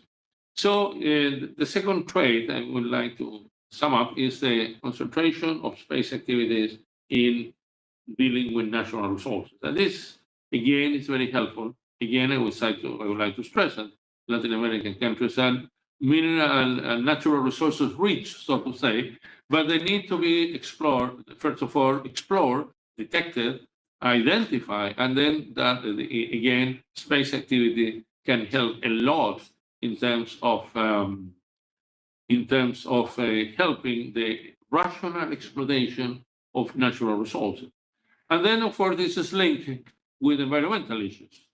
Environment and economic activity are closely related, and environmental change and economic activities are also very much related, and space activities are heavily helping on that. But because of that, those two traits actually have a direct impact. As I said before, they have a direct impact on the governance, on the political and administrative infrastructure of each country for defining national defense policy, for passing the right legislation, and to implement space activity. Those elements are very important. And those are traits that you can actually identify throughout the region. Please do take note that I have very on purpose left aside the question of strategic and military issues of space, which in Latin America are important, but have taken a kind of second level of importance to civilian space activity or civilian activities related with space. There are, of course, there are strategic missions, strategic issues which are related with space, but I, on purpose, deliberately put them a little bit aside, or at least in a second level, to the more civilian aspect of it. Let me now take the example of Chile because, of course, I say that you can actually identify the basic trade or basic trades going on throughout Latin America. And I would say that our case, the case of Chile, is a very typical one in terms of how the space governance was developed, or is still being developed, because still it's not completely developed, it's still in a rather fluid stage. And in the case of Chile, well, I mentioned before that the first steps were taken by basically civilian amateur people, aficionados, as we say here in Spanish, and they had the support of the Air Force, and support basically in terms of the grounds where they actually conducted the tests, those aficionados. They organized a club, basically a club like that, for kind of club for space exploration. It was a rather optimistic name, I would say, but at least show what they were intended to do. And the Air Force basically provided testing ground where actually those aficionados flew or launched the rockets. After some years in which there was no activity, and I basically basing the mid-60s in which there was no activity until the early 70s, then the question of space began to take momentum in Chile again. And going from the mid-80s up to now, there has been several attempts to create a basic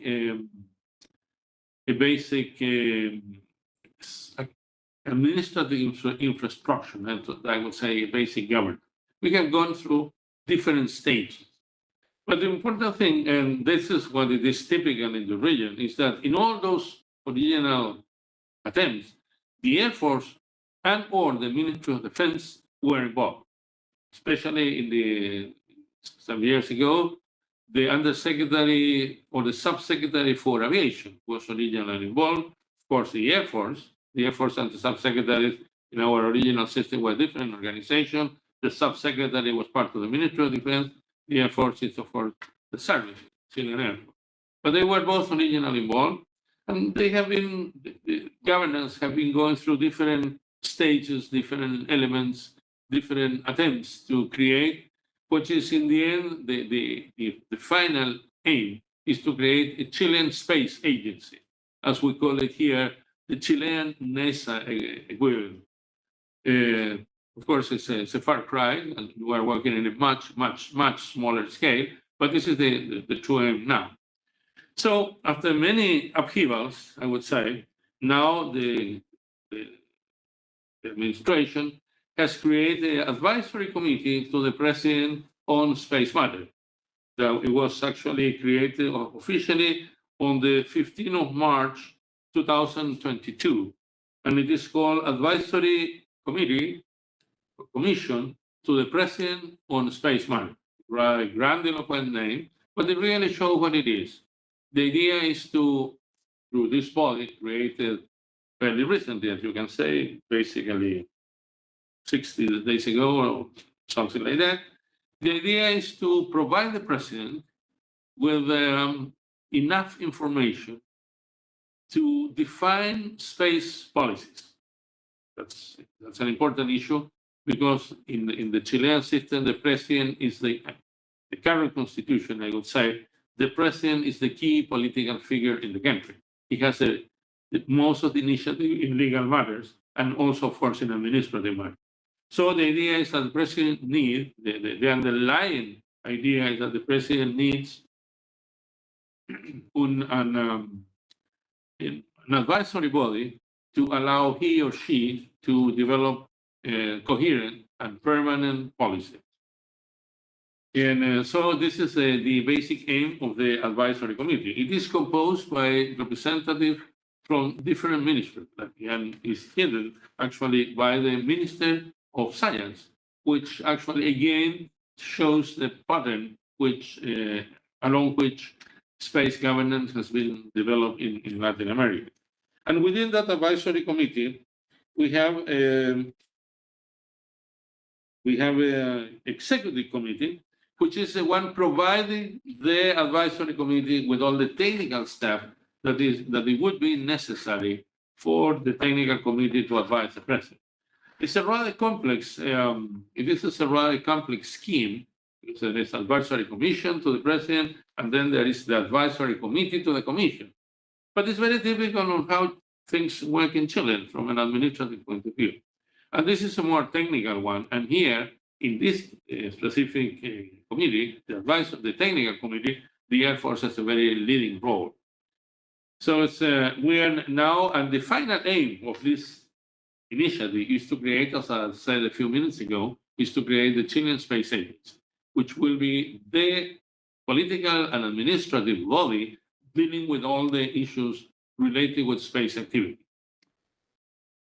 In parallel to the governance structure, the former administration developed a national space program, which is now very active and is composed the replacement of Fasad Charlie, the Chilean satellite, still working after many years. And then the two smaller satellites have been launched by private actors, I mean academic actors. And then we are planning to send a whole constellation of satellites in the next few years. One important issue here in the Chilean case, but it also applies to other countries, is the question that the academia, the universities have been involved and are being involved right now in this activity. In the Chilean case, several universities have small space programs. Alone, on their own, they cannot actually do much. But integrating the committee and with the help of the Air Force and the Ministry of Defense, they can achieve a lot. And they have already achieved some important issues like the development and launching of microsatellites. And we are aiming at the constellation of microsatellites in the near future.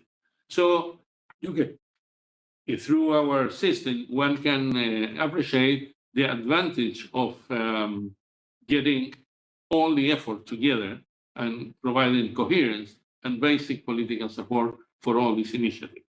But I would say that Chilean case is fairly typical, as I mentioned before, also the question of the university's involvement, which I failed to mention before, but now I would like to stress because it's very important. Along all throughout the region, several universities, I would say quite a good number of universities, have different level of space program. Basically, technology program. I am talking beyond the question of astronomy, but I'm talking basically about talking about the technical space program, basically aimed at building and launching space vehicles. And this is exactly the same case in Chile. Well, I think that I am getting towards the end of my allocated time, and I would like to thank you very much for your presence, attendance, and I am quite willing to answer your questions. Okay. Thank you very much, Professor Navarro. I'm seeing greetings from Brazil. Simone Soares. Muito obrigado, Simone. Any questions on the chat? Michael? If I may, I would like to thank you, Professor Navarro. Thank you for sharing this insightful information and everything. And I would just like to recall what you spoke about Chile's long experience in natural resources, and of course we recognize the richness of your country and the richness of the region. And in terms of governance of course future space activities, we are looking towards the natural resources of space. And I was wanting to ask you if you could share some thoughts about how Chile might contribute to this new realm of governance that we are embarking on when it comes to these areas. Given that your country has so much experience in this area, and does Chile intend to play an active role as it has in the past in this new era that we will be seeing? What are your thoughts on that? Thank you. Well, thank you, Michael, for your question. Absolutely. I am in position to say that given the current enthusiasm, so to say, and our experience and our background in terms of governance, and also our historical participation on these issues from a legal point of view, the country, especially through the new governance, internal governance, is quite willing and quite capable of providing on playing a most important and very active role on the more general space governance. One of the basic traits of our current activities is actually related with governance, with the space policy and governance, and also with the legal developments that will be necessary to enforce all these initiatives. So starting from that background and from that expertise and from our experience, I am certain, I have no doubt that Chile will take an active role and is quite unwilling to do that. The authorities are quite unwilling to do that. And let me stress the fact that this is a state policy in the sense that there is wide consensus among all political actors in the country that Chile should take a leading role on these issues. So there is no danger, so to say, that those initiatives actually will actually expire in the future or anything like that. Quite on the contrary, I think that the current authorities, but again, all the political actors in Chile are actually very much aware of the importance of space and the role that the country can play, both from a technical point of view, which is still a rather minor one, technically speaking, quite understandable, but could be a much active and a much more important from legal and political point of view because of our expertise, because of our interest in space matter, and because we do realize that this is the future. And I am in a position to ensure that. That is excellent to hear because we really are very interested in increasing, participation of all countries in this process. And as you know, our committees, all of our committees, the Committee on Peaceful Use of Cyberspace, the legal subcommittee, and the scientific and technical subcommittee, we all work on a base of consensus. So it's incredibly important for all actors and all states to express their voice and express their views so that they're taken into account in this process. I just wanted to thank you for that excellent recounting. And just as a follow-up, what do you see as the role that Chile may play in promoting its private sector interests in this regard?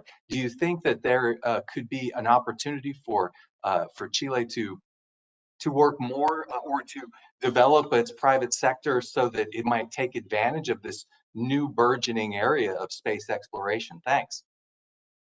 Yes, if you allow me, I would say that, first of all, our first approach to private sector is actually through universities, because some of the universities that are working on this issue are public universities, but some are private universities. So this will be the first step, the linking stage with the private sector. On time, I would say, and through the private universities are very closely related with private sector, different activities in the private sector. On time, and I would say that probably in a very short time, through the university, the private sector will become more interested and more engaged in space activities. That's something that we still need to work out a little bit more, but through these new advisory committees and commissions, actually, which will allow the president to develop more comprehensive policies towards space activities, the private sector will have a niche where to participate, and certainly it will be most welcome. It is necessary. We all understand the importance and the role that the private sector is called to play in space activity, and is playing in many other latitudes. It's already playing in space activity. A very large share of space activities now, of course, is part of the private sector. I would say more than state activity. Oh, thank you very much, and that's great because as we get more into this, and we want to encourage states to become more active in space activities and to raise awareness, of course, of the possibilities of increasing economic activity, and also the obligation, of course, to oversee, to effectively authorize and supervise these activities is just very important. And I'm really glad that you've expressed these views like this. And I really want to thank you again for everything. Thank you so much. And please, back over to you, Commander.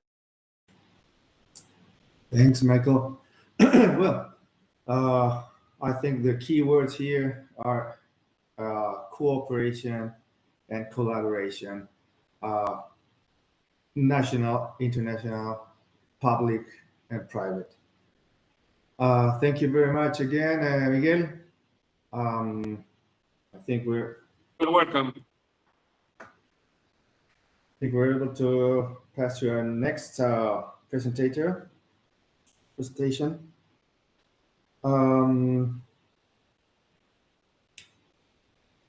Nomfuneko Mahaja,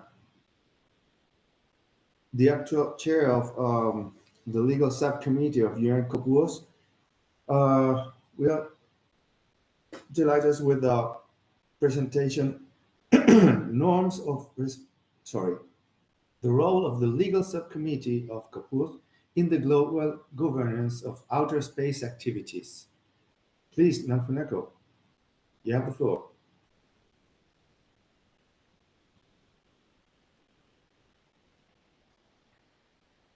Sorry, we can't hear you. Is it just me?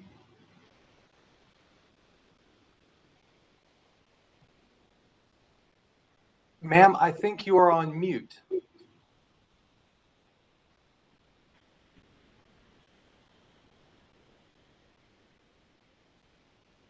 I think you have to select an interpretation channel, Nomfuneko.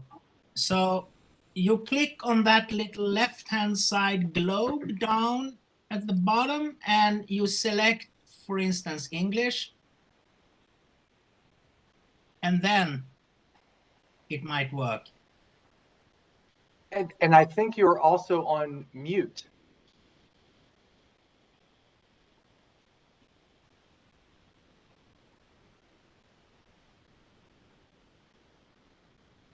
I think you need to select an interpretation language, you see. It's a little circular, looks like a little globe or something. Click on that at the left-hand side, the corner.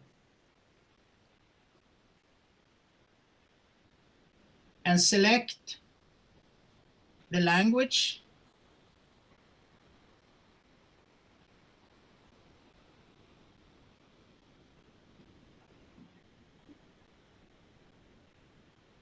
Could also be.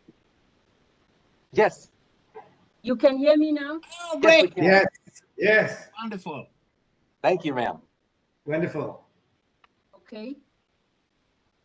Good afternoon, good morning, good evening to all the participants. Thank you very much to the chairperson for this opportunity.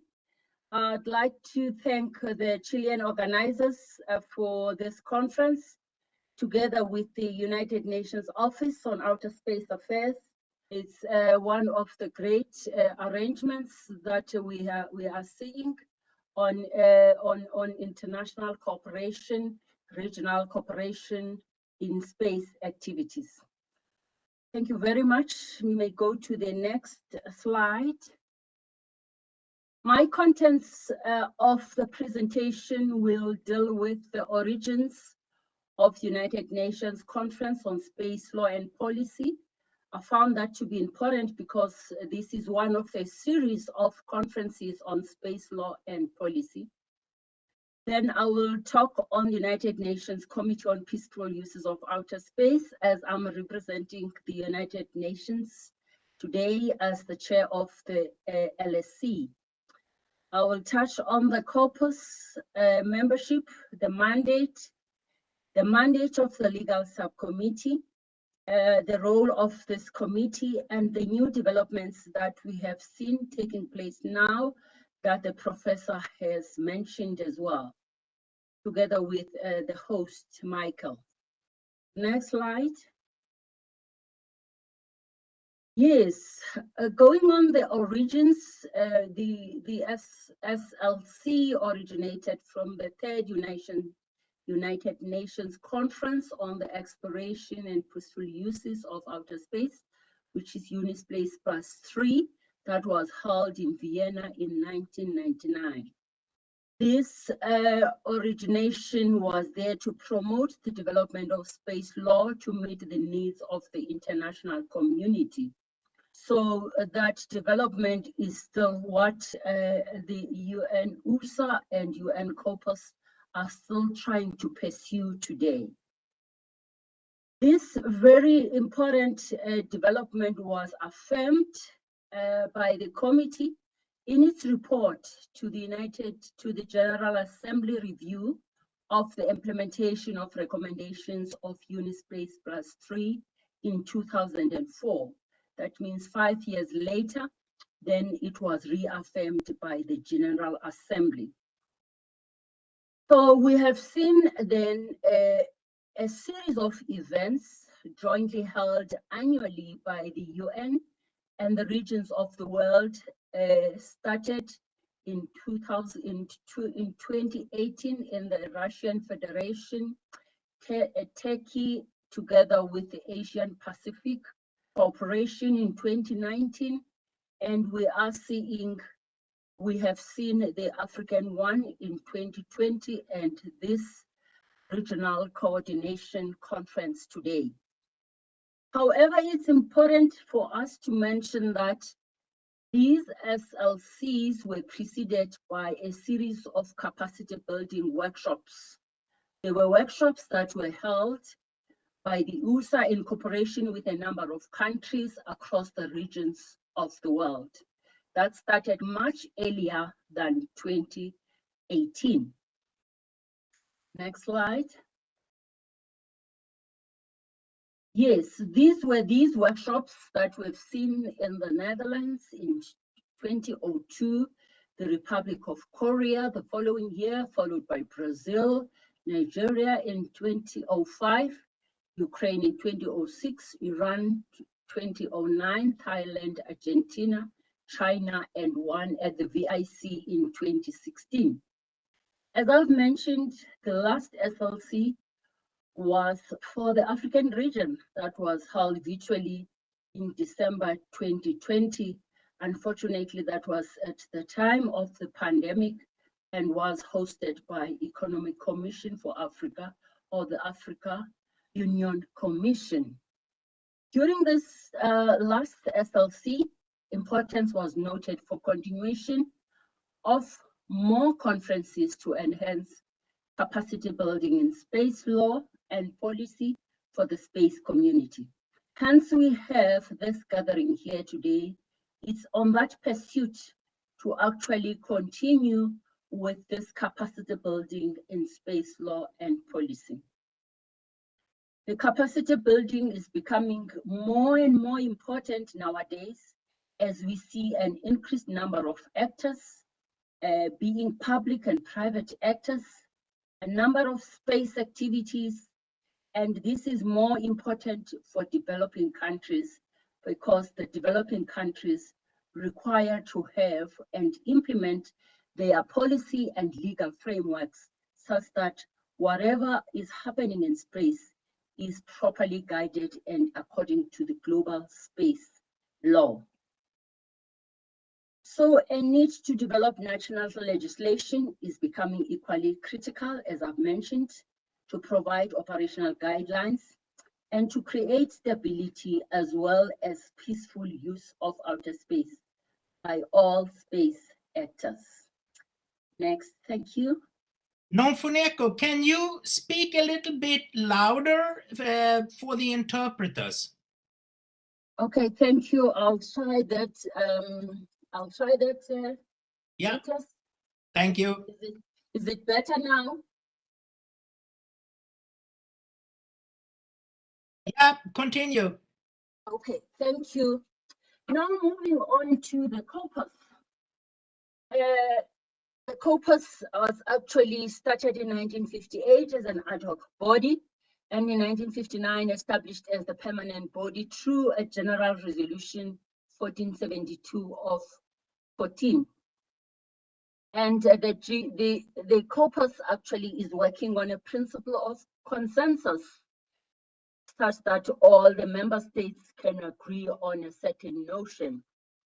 We have seen the international space law being created from the 5 treaties that I'm sure my participants and listeners today are aware of, all the 5 treaties that form the global space governance, including some declarations and principles such as the Space Debris Mitigation Guidelines, Safety Framework for Nuclear Power Sources, the Guidelines for Long-Term Sustainability of Outer Space Activities, and the General Resolution on Launching State, Registration Practice, National Space Legislation, and Study on International Frameworks. So over and above the 5 treaties that form the cornerstone of the global space governance, we have seen a number of guidelines developed and adopted by the committee over the years. We have also seen that the COPUS has expanded its membership from 18 in 1958 to 100 in 2021. So we are so happy of this great expansion, which means more and more international cooperation and more awareness about the COPUS and the global space governance. Over and above that, it has 42 permanent observant organizations, international governmental organizations, and non-governmental organizations. We are weighted 2 subcommittees, the STSC and the LSC. And the COPUS reports annually to the General Assembly 4th Committee Resolution on International Cooperation in the Peaceful Uses of Outer Space. Thank you. These are the 100 states members of the COPUS. I will not strive to mention all of them. We are great for the expansion, and we are seeing many regions of the world and many countries of the world require to apply for a membership of the COPUS every year, and many NGOs also would like to be part of the observer of this committee. Prestigious committee, of course. Thank you. Now moving on to the legal subcommittee that I'm currently chairing. What is its mandate? This committee is aiming to strengthen international legal regime governing outer space, resulting in improved conditions for expanding international cooperation and the peaceful uses of outer space. We have seen and have heard about international cooperation many more times during this conference. It's also there to support the efforts at the national, regional, global levels, including those entities of the United Nations system and the international space-related entities. More so, it's attempting to maximize the benefits of use of space technology and their applications, and as such, increase coherence and synergy in international cooperation in space activities at all levels. Thank you. More on the COPUS. We've spoken about international cooperation, space-related activities, studies, assisting space research programs, and study legal problems which may arise from exploration of outer space. Thank you. What exactly are issues being discussed within the legal subcommittee? I will mention a few which we have tackled over a number of years now, which include the status and application of 5 United Nations treaties on outer space. Having mentioned the 5 United Nations treaties, it's important for this committee to follow up and see how far is the implementation of these treaties by the member states, and what are the applicable issues and practical issues that are being experienced on implementation of the treaties. In addition to that issue, the definition and delimitation of outer space is another topical issue. We have noted that it's become difficult to define outer space and delimitate outer space from airspace. This has been a topic with a working group within the COPUS. We also discussed national space legislations, legal mechanisms relating to space debris mitigation, international mechanisms for cooperation, and the peaceful exploration and use of outer space. As I've mentioned, the committee has various committees. It has one on the status and application of the 5 UN treaties, on the definition and delimitation, and these committees meet judiciously all the time during the committee session, the subcommittee session on the sidelines, and during the session until a report is developed and tabled at the subcommittee. And the subcommittee then reports on that to the plenary committee, main committee in June. Thank you. Yes, and now touching more on the COPUS mandate generally, and what seems to be the overlapping kind of agenda items. However, this one originated mainly from the STSC, but it has become very much topical lately. The professor has spoken about the environment, which the LTS is also striving to put down through these guidelines. The LTS guidelines were developed over the years from 2011, if I'm not mistaken, until were approved by the General Assembly in 2019. This was done through a dedicated working group that was chaired by our Professor Martinez, that we are all aware of. This committee, the LSC, has benefited enormously from these guidelines and is striving to look at how to implement, how to help the nations in awareness as well as capacity building for the implementation of the space policy issues and legal frameworks that are entailed in the LTS.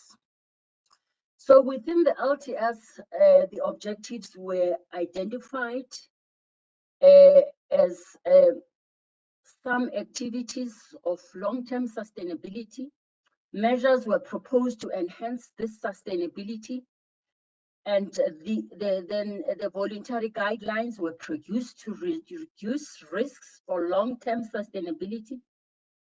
The guidelines themselves provide direction on how to apply or operate space activities in a way that would preserve outer space for future generations. We are seeing a lot of space debris these days across the outer space. All states are expected to implement the LTS guidelines. As I've mentioned, capacity building will be key, and cooperation among the states will also be necessary and be encouraged. Thank you. In addition to the LTS, which originated from the STSC, from the legal subcommittee, we have seen new developments. These new developments are tackling new agenda items as introduced.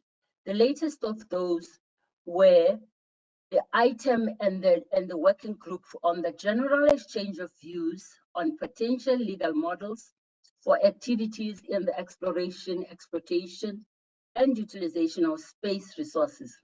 This working group was actually shortened to be a general exchange of views on space resources, because we realized the terminology is much more lengthy.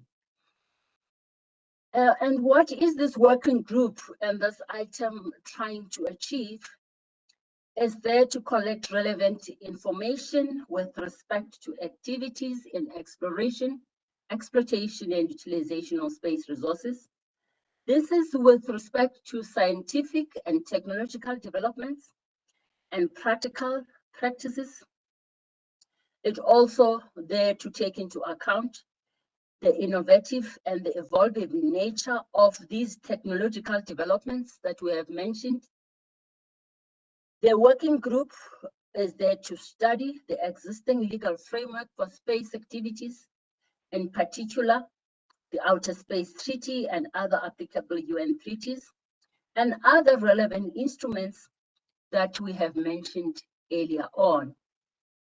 Over and above, the working group is expected to assess the benefits of further development of a framework for the activities as mentioned above. Thank you.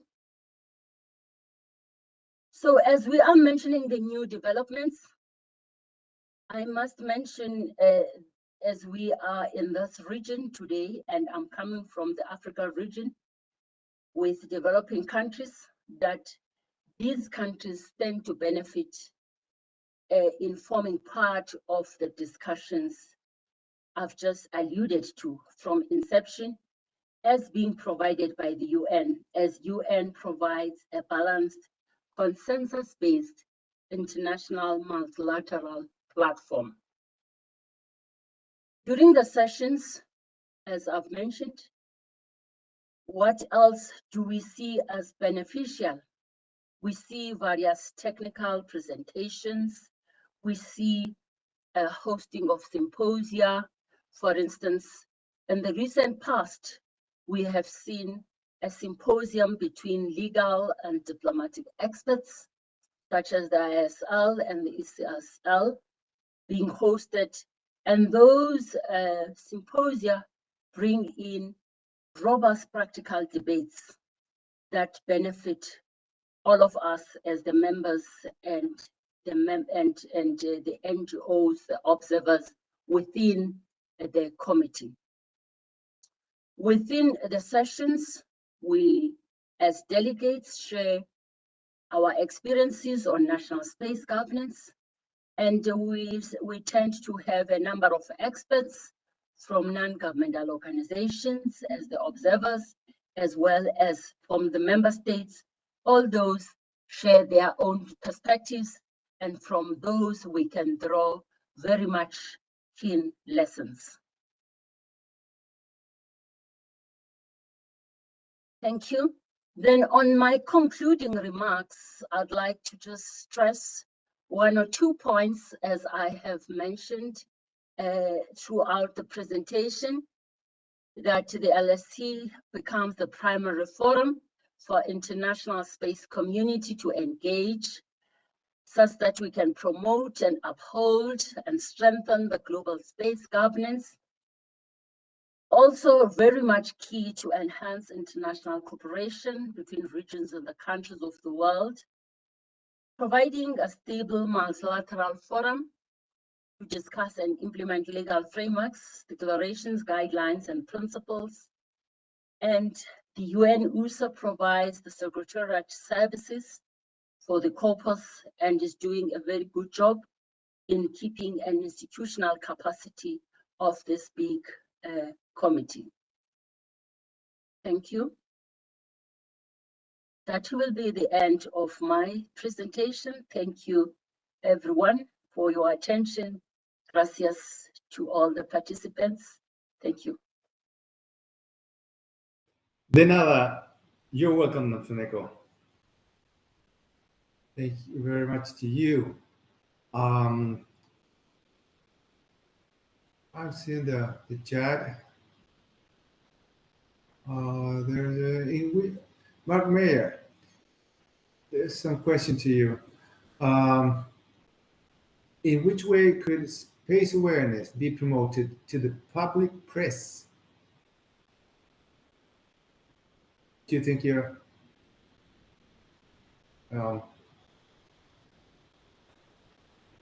Funeko, can you hear me? No, I didn't. I missed the question. Sorry. It says, in which way could space awareness be promoted to the public press? It's a kind question. Special Thank you. question. Yes, interesting question, of course, and a very important question, because I think it's important for the public to be aware of what we are doing in space activities in each country, in each region, and throughout the world and within the corporate. I think many countries use various means of awareness, which entail the media, which also entail the workshops, entail visits to specific areas across the region. That's what we're doing within South Africa. We would visit certain provinces, especially during the Space Awareness Month of October. But I'm sure that we are not doing enough, and more is still necessary for all of us to do this awareness across all the media platforms that are accessible to the public. Thank you. Thanks to you. Michael, would you like to? Yes, thank you, Commander, and thank you very much, Madam Chair. It's a pleasure to see you again and to hear your voice, and thank you for sharing the time with us in this conference. And this is a question from the chat as well, and it is, what is the reason for non-universal state participation in COPUS? Is space a low political priority, and what can we do to change this? And if you could provide some of your views on how, in your experience working with states, how to bring them into the fold and how to bring them in and give them more voice in our community. Thank you. Thank you, Michael. I missed the first part of your question. Is to bring the non-political actors within the fold. Not quite. What is the reason for non-universal state participation? Why is it that COPUS does not have the full range of all United Nations member states, while we only have 100 member states? And what can we do to bring more countries in? From your view and from your working with states, what is your view on how we can bring more in? Okay, thank you very much, Michael. A very critical question. Yes, we have noted that the COPUS is not, it does not have all the United Nations members in it. One of the reasons that I have noted, having worked with the states, it's probably because not all the states have pertinent space activities within them. And that is also a very, very pertinent issue that we need to work on. The space is not, which is linked to the previous question of public awareness. Space is still taken as an elitist sector or as an elitist area. People on the ground do not really come to terms and to joining space with the benefits that we derive from space. It's maybe taken as not so important area with all the socio-economic imperatives in many countries, and especially in developing countries.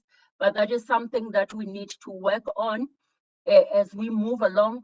This particular conference that we have here today needs to continue, and probably the workshops that were started before, including many other workshops, not only on space law and policy, space science and technology, may be necessary across the regions of the world and across the countries of the world, and specifically target some countries that do not have space activities per se, But the countries that could benefit, all of the countries benefit from space activities, but do not take that as a priority for them. So in the future going forward, targeting those countries would be very much important. I remember on a personal view, in the past when we used to attend the COPUS, I would walk around the passages and see many seats, especially from my region, African region.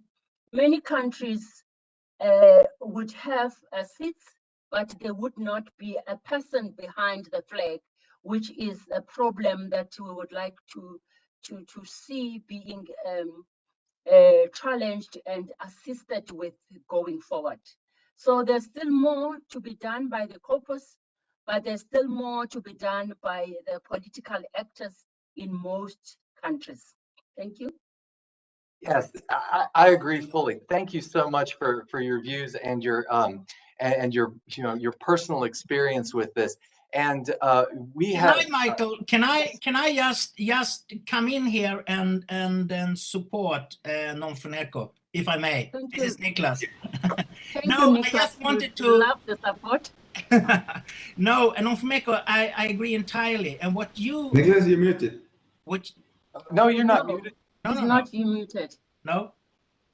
What you say here is so important. And the question posed in the chat is also quite pertinent because the committee started off as a closed committee. For political reasons in 1958, 1959, where there were only a few states conducting space activities, that is how they decided to set up this committee. And then it became a procedural matter. So for many, many years, the committee gradually increased its membership complement, but only gradually. And I remember when I was a delegate of my country, Sweden, 20 years ago, we even had countries rotating seats. And it was a perception among members of the committee that, no, we should not increase the membership of the committee too much. We have to be careful because with more countries around the table, it would be more difficult to reach consensus. And I, honestly speaking, don't agree to that perception, because the more inclusiveness and the more diversity in this committee, the better the decision making is for all countries in the world. And we can see now that the committee is abandoning that position it held like 15, 20 years ago. And now, since 10 years, we see a remarkable increase in membership. We have reached 100 states in 2021, and it's still counting, more states applying for membership. So this committee is growing, and that is to the betterment of the entire world. So Non-Funeko, thank you for raising that point that you did. Thank you so much. Thank you. Thank you, Niklas, for the support. Absolutely. And just, if I may, just refer back to a question from the chat. And as you could share some views from your region, do you think the establishment of the African Space Agency would provide African developing states with more representation in COPUS? What are your thoughts on this? Yes, thank you very much being put on the spot on that. We're hoping so much, we're placing so much hope and that the African Space Agency is going to help us within the African region with most of the challenges that we have.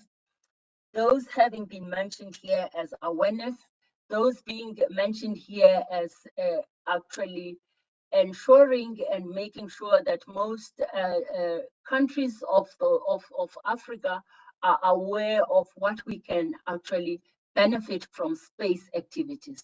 And actually we can also have capacity building within space science and technology, within space law and space policy. And as such, that may lead to many of the countries to have interest in this area, to develop their own legal frameworks, and also to really just provide that form of synergy amongst the African countries. We know that this cannot happen overnight, within a year or two or so, but this is something that has to be built over a couple of years and a couple of time, with more and more interventions being more deployed. However, it's also important that the space agency, the African Space Agency, also bring into fore the other main African countries that already have space activities and space national legal frameworks. So in that way, we'll be able to do more together and work even further and further to bring in other states that are not in the fore of the space activities. Thank you.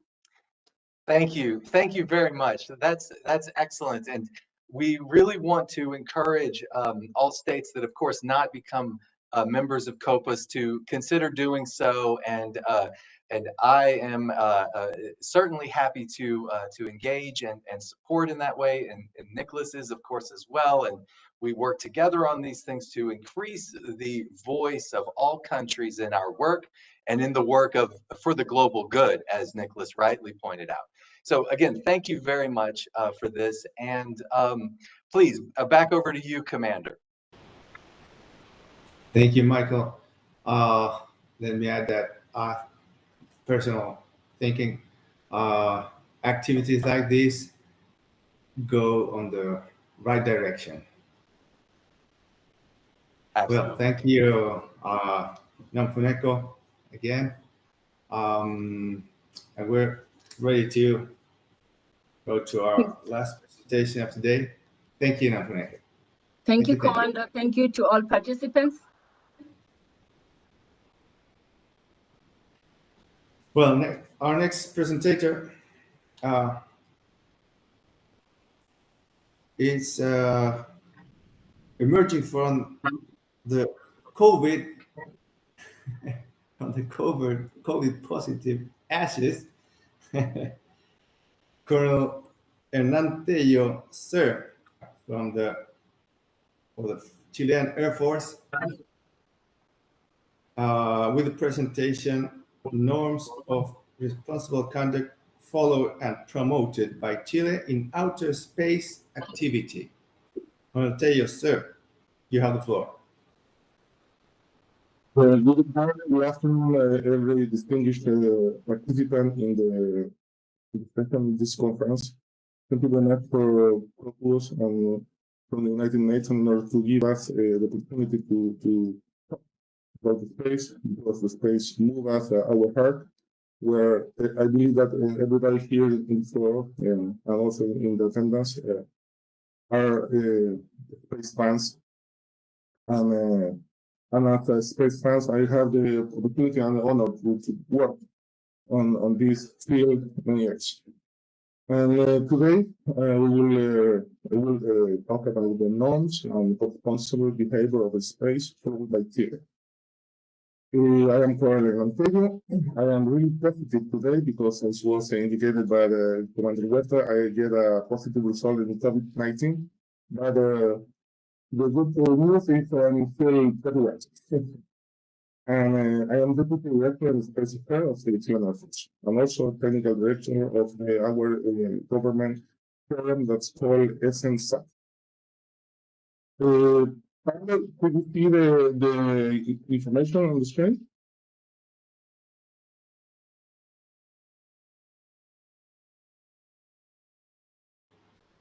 The screen is loud and clear, but the sound is a little bit. It's not that clear. The sound. I think now I know if it's me, or to everyone. We have some. The agenda that I'm prepared for today is the following.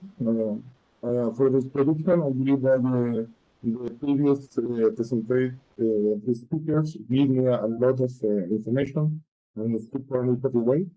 Now, after that, I get the situation that we have in the country. Well, as you could listen before, we are orbital space in Rio, especially more crowded, and will be more crowded in the next future. Do the large satellite constellation, and also do some weapon tests that we yet we see in the last past time. Also, due to the large constellation and the increase of the space activity, we will get an RF situation. And from our perspective in the country, we are really concerned about to keep for the primary activity the dark and white sky.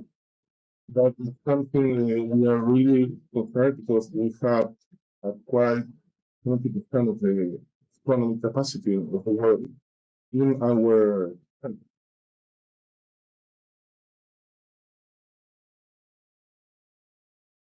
Additionally, Chile, in order to full and to complete space activity now and also in the future, follow the guidance of the long-term sustainability of the outer space activity.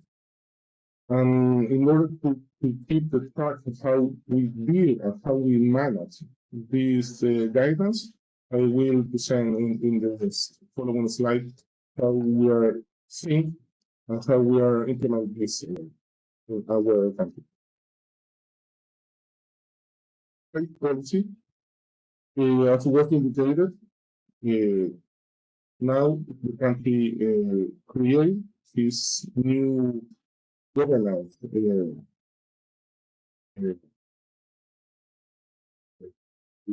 activity and orientation. That's called Comisión Asesora Presidencial en Materias Especiales. Is our outer space political council. That was created the last 15th of March. That's new. This commission will have the task to develop a new national space policy, and also to coordinate all the space activity that we will develop now after the future. Our government political task is to set Chile a scientific and technological development for the region. The committee will be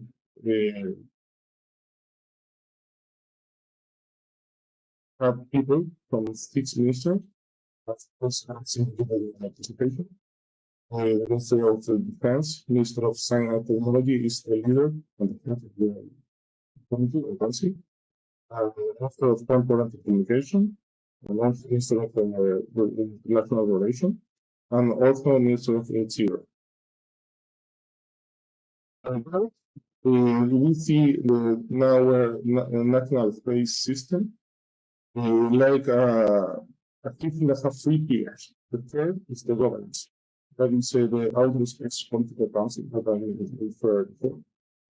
And additionally, we are creating some other 2 pillars. The pillar will be the national infrastructure. And the more building that we have in this area is our national space center that we will create in our capital, Vienna. In the path to create our national satellite system that we have in the province. Space operation. In order to everybody have information about what is our national space satellite system, we are in the process to create a system that has divided in 4 subsystems. First is to create our geospatial information scale that we will create three new satellite stations, one in the north, one in the Patagonia, but the other one will be the National Center in Santiago. And these activities will have the Santiago facility and also the RCR facility will have two APC, one in Santiago and another in Patagonia. The idea is to create capacity that they have the processing of the country. So the idea is to share this capacity with the government ministries. Finally, we will get and we are in the process to create a new geoportal that allows share all information that we now get from the data supply and also from our system in order to track the special information. Particularly for a country like Chile, there's a very long information in order to keep our territory under track. The second number two is to create a national space development. We are creating a lab in the national center. We ask for seven satellites.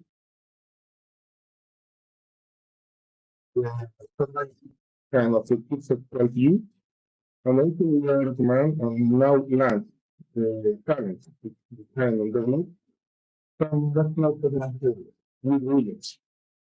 And the second is that new three satellites that will replace the optical satellite that have the Chilean Air Force in order to get a better and strongest capacity realization.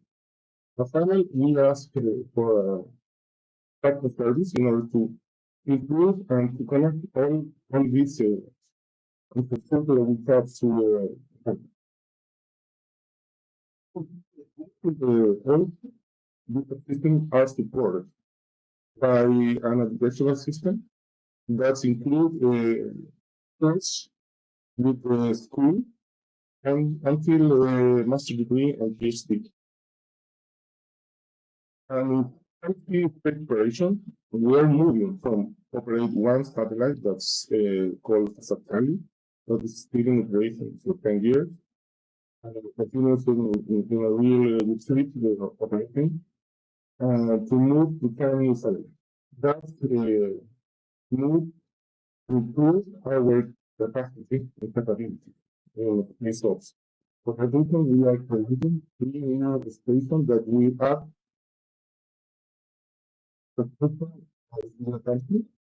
Hernan, sorry to interrupt you. This is Niklas. We are getting messages from interpretation services that the sound is very, very bad. Try again. Okay, I'm testing now. It seems it's better. Try. Continue speaking. Okay, perfect. Sorry. Oh, wow, wonderful. Okay, nice. I changed to put my earphone. Thank you. Okay. And now we are moving also to create and get a better capability in the space weather, and also to start programs in research and development in the country, and also we are open to get international cooperation also. And some important topic that we could understand that we could help to the humanity is to have more capability in SSA, because the country have a nice position in the world, and we could have an allocated some capability in SSA in order to get more and detailed information through the satellite and also debris that we have in the low Earth orbit, and share this information to the community in order to improve and to generate resilience operation in the future. And for do that, we know and we are having the strongest commitment in order to generate a knowledge using this asset. And also we are and have a stronger commitment in order to have and work with international cooperation, and also with the talent promotion and education. About international cooperation, scientific and technical R&D, we are now in the program that we start an educational program with the schools that's called Columbia Space Lab. And also, we are working with other entities in order to improve and to growing up this program in order to have more capability, in order to have information from the kids, because the kid is the basement of the society. And with this approach, we believe that we will get for the future and a better understand from the people and also from the community of the importance of the space. And our approach also is to show and to open the eyes of the people in the country that Chile has an enormous potential capabilities in the space, because the geolocalization in the earth give us a nice place to develop space activity and also to support space activity. And as was indicated, we are now in the process to launch to our national payload development. This was launched during FIDAE. FIDAE is our International Air and Space Show that was performed at the beginning of April. And as was indicated in Spanish, we launched a webinar with the Minister of the Science and Technology and also of the head of the ANEPE. That is the organization that have in the country that allow us to create and develop technology and to have also the resource and budget for do that.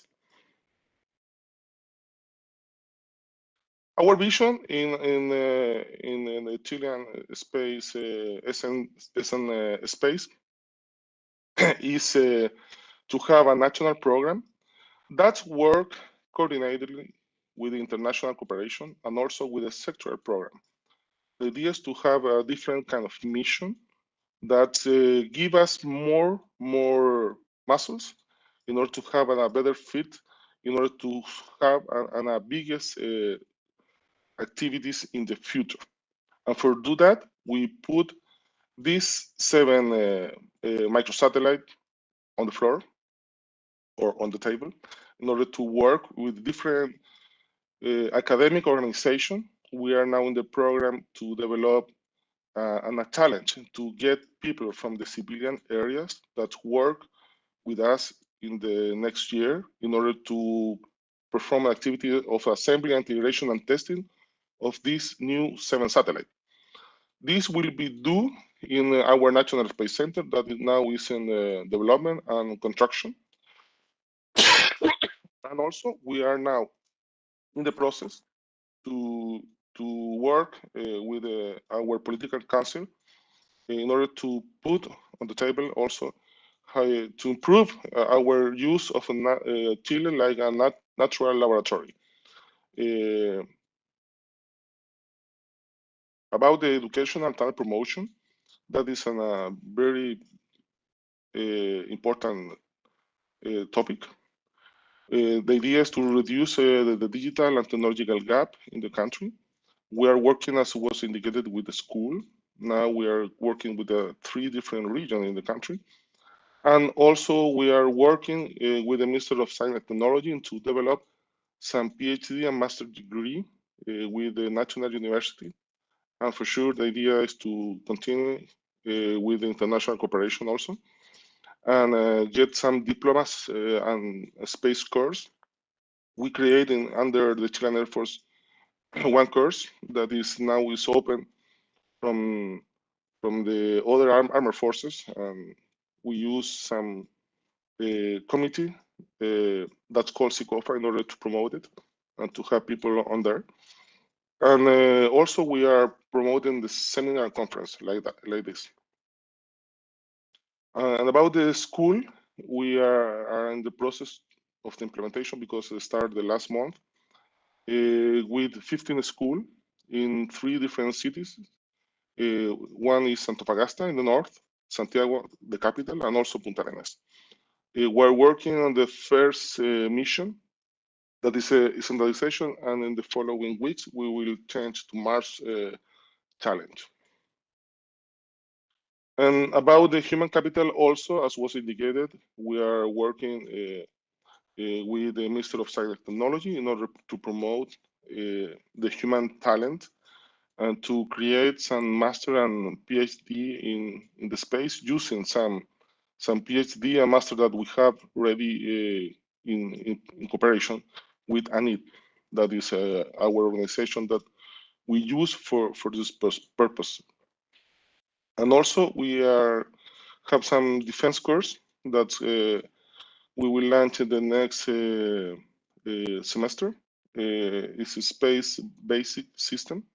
It's offered now under the Inter-American Armed Forces. That is a system for cooperation that we have. And the idea is to share our experience through the other country that we want to work with us. In conclusion, we believe that for sure the low Earth orbit is a finite resource, and also the geo, and we need to take care in order to get the use of the space and also the benefit of the city necessary for our countries, and for keeping in this way, we need to take some actions. And in order to do that, Chile follow the guidance of the long-term sustainability in order to promote his own space activities. In this direction, we create now a new governance that is called Outer Space Policy Council, that have the goal to set at Chile like a scientific and technological pole leader in the region. And now we are in the SNSAT program implementation process, and we are very enthusiastic about that. And in order to have a resilience space operation, we are take care, and also we get our lesson learned on this activity, and to improve all the space activity in the future. And we are really open to work together with international cooperation, but we believe working with another country, we would get a better result.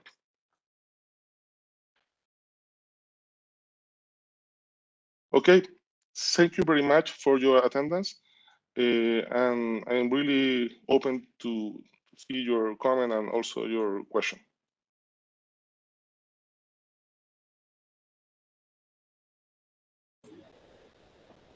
Thank you very much, sir. Don't see any questions in the chat. I have just a couple little comments and a question for you, Colonel. And I would like to say that we all wish you well and safe recovery, and our thoughts are with you. And I know that you're a very strong man, and you will come through it. Of course, we can tell. Very good. But on this program, and I want to just comment just a couple of things. I noticed that it's a wide-ranging project that you have with students and developing this capacity of your kids at this early age, and to then develop them all the way through and exposing to space activities and exposing to new ways of approaching space. And this opens the door, of course, for the younger generation to really have a hands-on experience, and this is so important. And could you maybe tell us a little bit more about how you integrate some of these newer ideas, that, like for the long-term sustainability, for space debris mitigation guidelines in the construction of satellites at this, so it really reinforces this responsible space behavior among those that will be the next generation of engineers and of operators, and of course going into the private sector. What are your thoughts on that? Thank you. Okay, thank you, Michael, for your question. Well, for sure, we are in the process to do the things in different way, because in the previous project that was Fasatali was more dedicated of the defense. The development of the system was more close, and the result was not so the biggest that we want. Well, for sure, we still have a system in operation, but we don't get all the benefit that we could get with some system like that. In order to have a different result, we proceed and to create a different approach in to do that. And for that reason, we are now working pretty close with another minister, and that is Minister of Science and Technology, and also with another minister that was indicated as sixth minister now is the council. In order to do that, we get a plan. This plan considers the three pillars. This plan started 2018, 4 years ago, and we are put bricks by bricks in order to develop this plan. The first was to get the budget for in order to have the SNSAT or the satellite system. And also in order to get this concept, we work really open with the academia.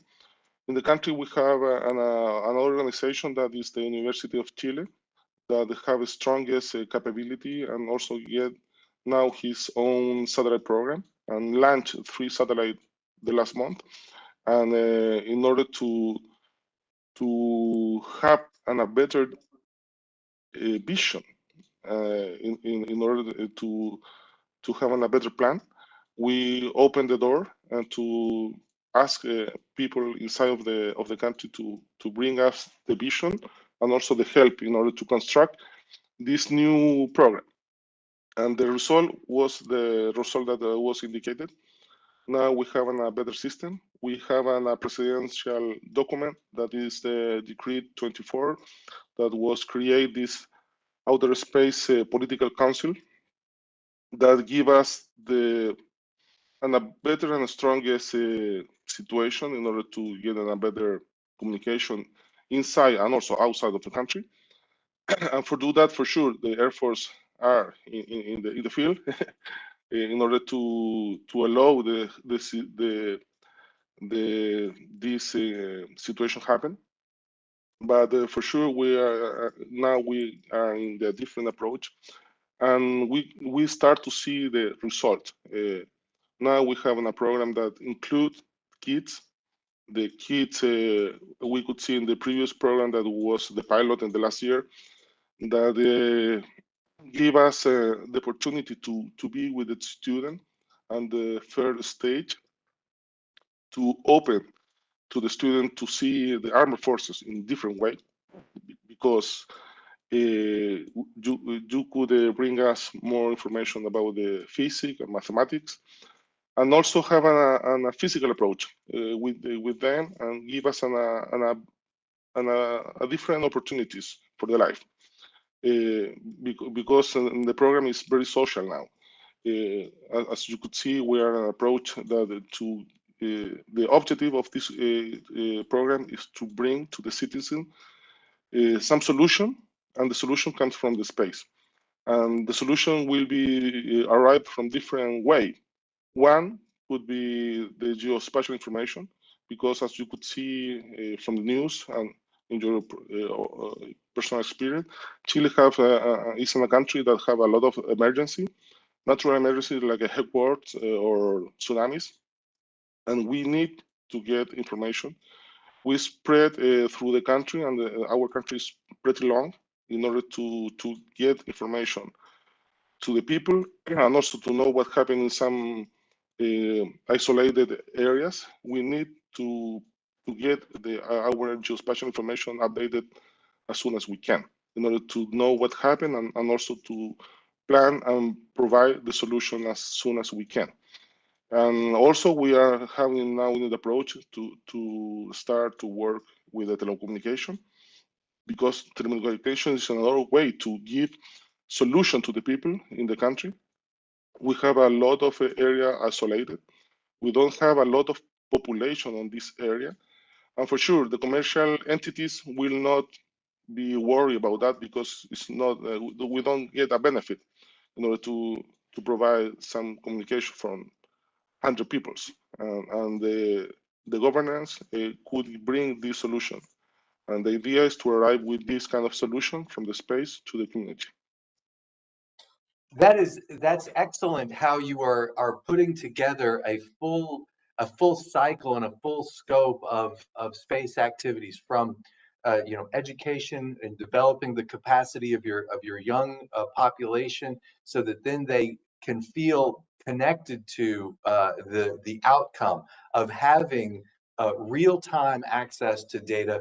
And like, yes, in many places there's not going to be a commercial need that will be served. I mean, there will be a need, of course, but there might not be the commercial reason to serve that, and that's where governments step in. And so, coming with this approach of bringing this space activities at the level of the young people, to be able to bring, because they're going to be the leaders of our future. Obviously, this is what we are all facing, and to bring this to them so that then they feel empowered to go into this industry, to go into this and understand the power that they have to really achieve something, I think is very, very important. And you're putting together, in my view, you're putting together so many different aspects that are so needed. And this leads me to a question that came in the chat, where it says, are you non-aligned? Is there a Space South America Alliance? And this maybe could offer an opportunity to even grow this and throughout the region even more. What are your thoughts on that, as using this as more international cooperation? I know that you had mentioned that a bit before, but if maybe you could give a few words on that aspect as well. Thank you. Okay, Michael. Well, for sure, the United States provide through the 12th Air Force and a system that is called SICOFA. SICOFA give us the floor to have an international cooperation through the country that is under this commitment. The commitment is more dedicated to education and information related with to have a sustainable system in the air. Now we are moving to have to the space education through this system. That is just the very beginning. We will start in the second semester in order to bring the opportunity to some countries in LATAM that is under this SICOFA cooperation organization to work with us, to study with us, and to share information and also experience under this educational program. That's excellent, and it just underscores Chile's strong work in international cooperation and leadership in the region, and this is something to be definitely celebrated and promoted even further. And I really want to thank you again, Colonel, for sharing all of this, and also your excellent work throughout these years with the office and in our project that we've been working on together in national space legislation, and your support in that has been invaluable. And this is a great opportunity to recognize that as well. And overall, we have had such an excellent relationship with Chile, from both here in Vienna and also at numerous missions and trips to the country. And it's been a real pleasure working with all of you for this entire time. And again, I just want to thank you for all of your support, and thank you again. Back over to you, Commander. Thank you, Michael, for your kind words. Certainly that those words encourage us to go further on this. Well, and just like this, we're coming to the end of day one of this of our first experience in United Nations Chile Conference on Space Law and Policy, Governance and Legal Perspectives on Space Activities in Earth Orbit and Beyond. We've had 6 wonderful presentations, more than 100 attendees. So we are very glad to say that this has been a wonderful experience again, and we're more than pleased that in having you all tomorrow and the day after tomorrow join us here. These are the activities that go on the right direction, again, on the future direction. Thank you very much to all. Please receive a big hug from Chile, each and every one of you. Thank you. See you tomorrow. Thank you.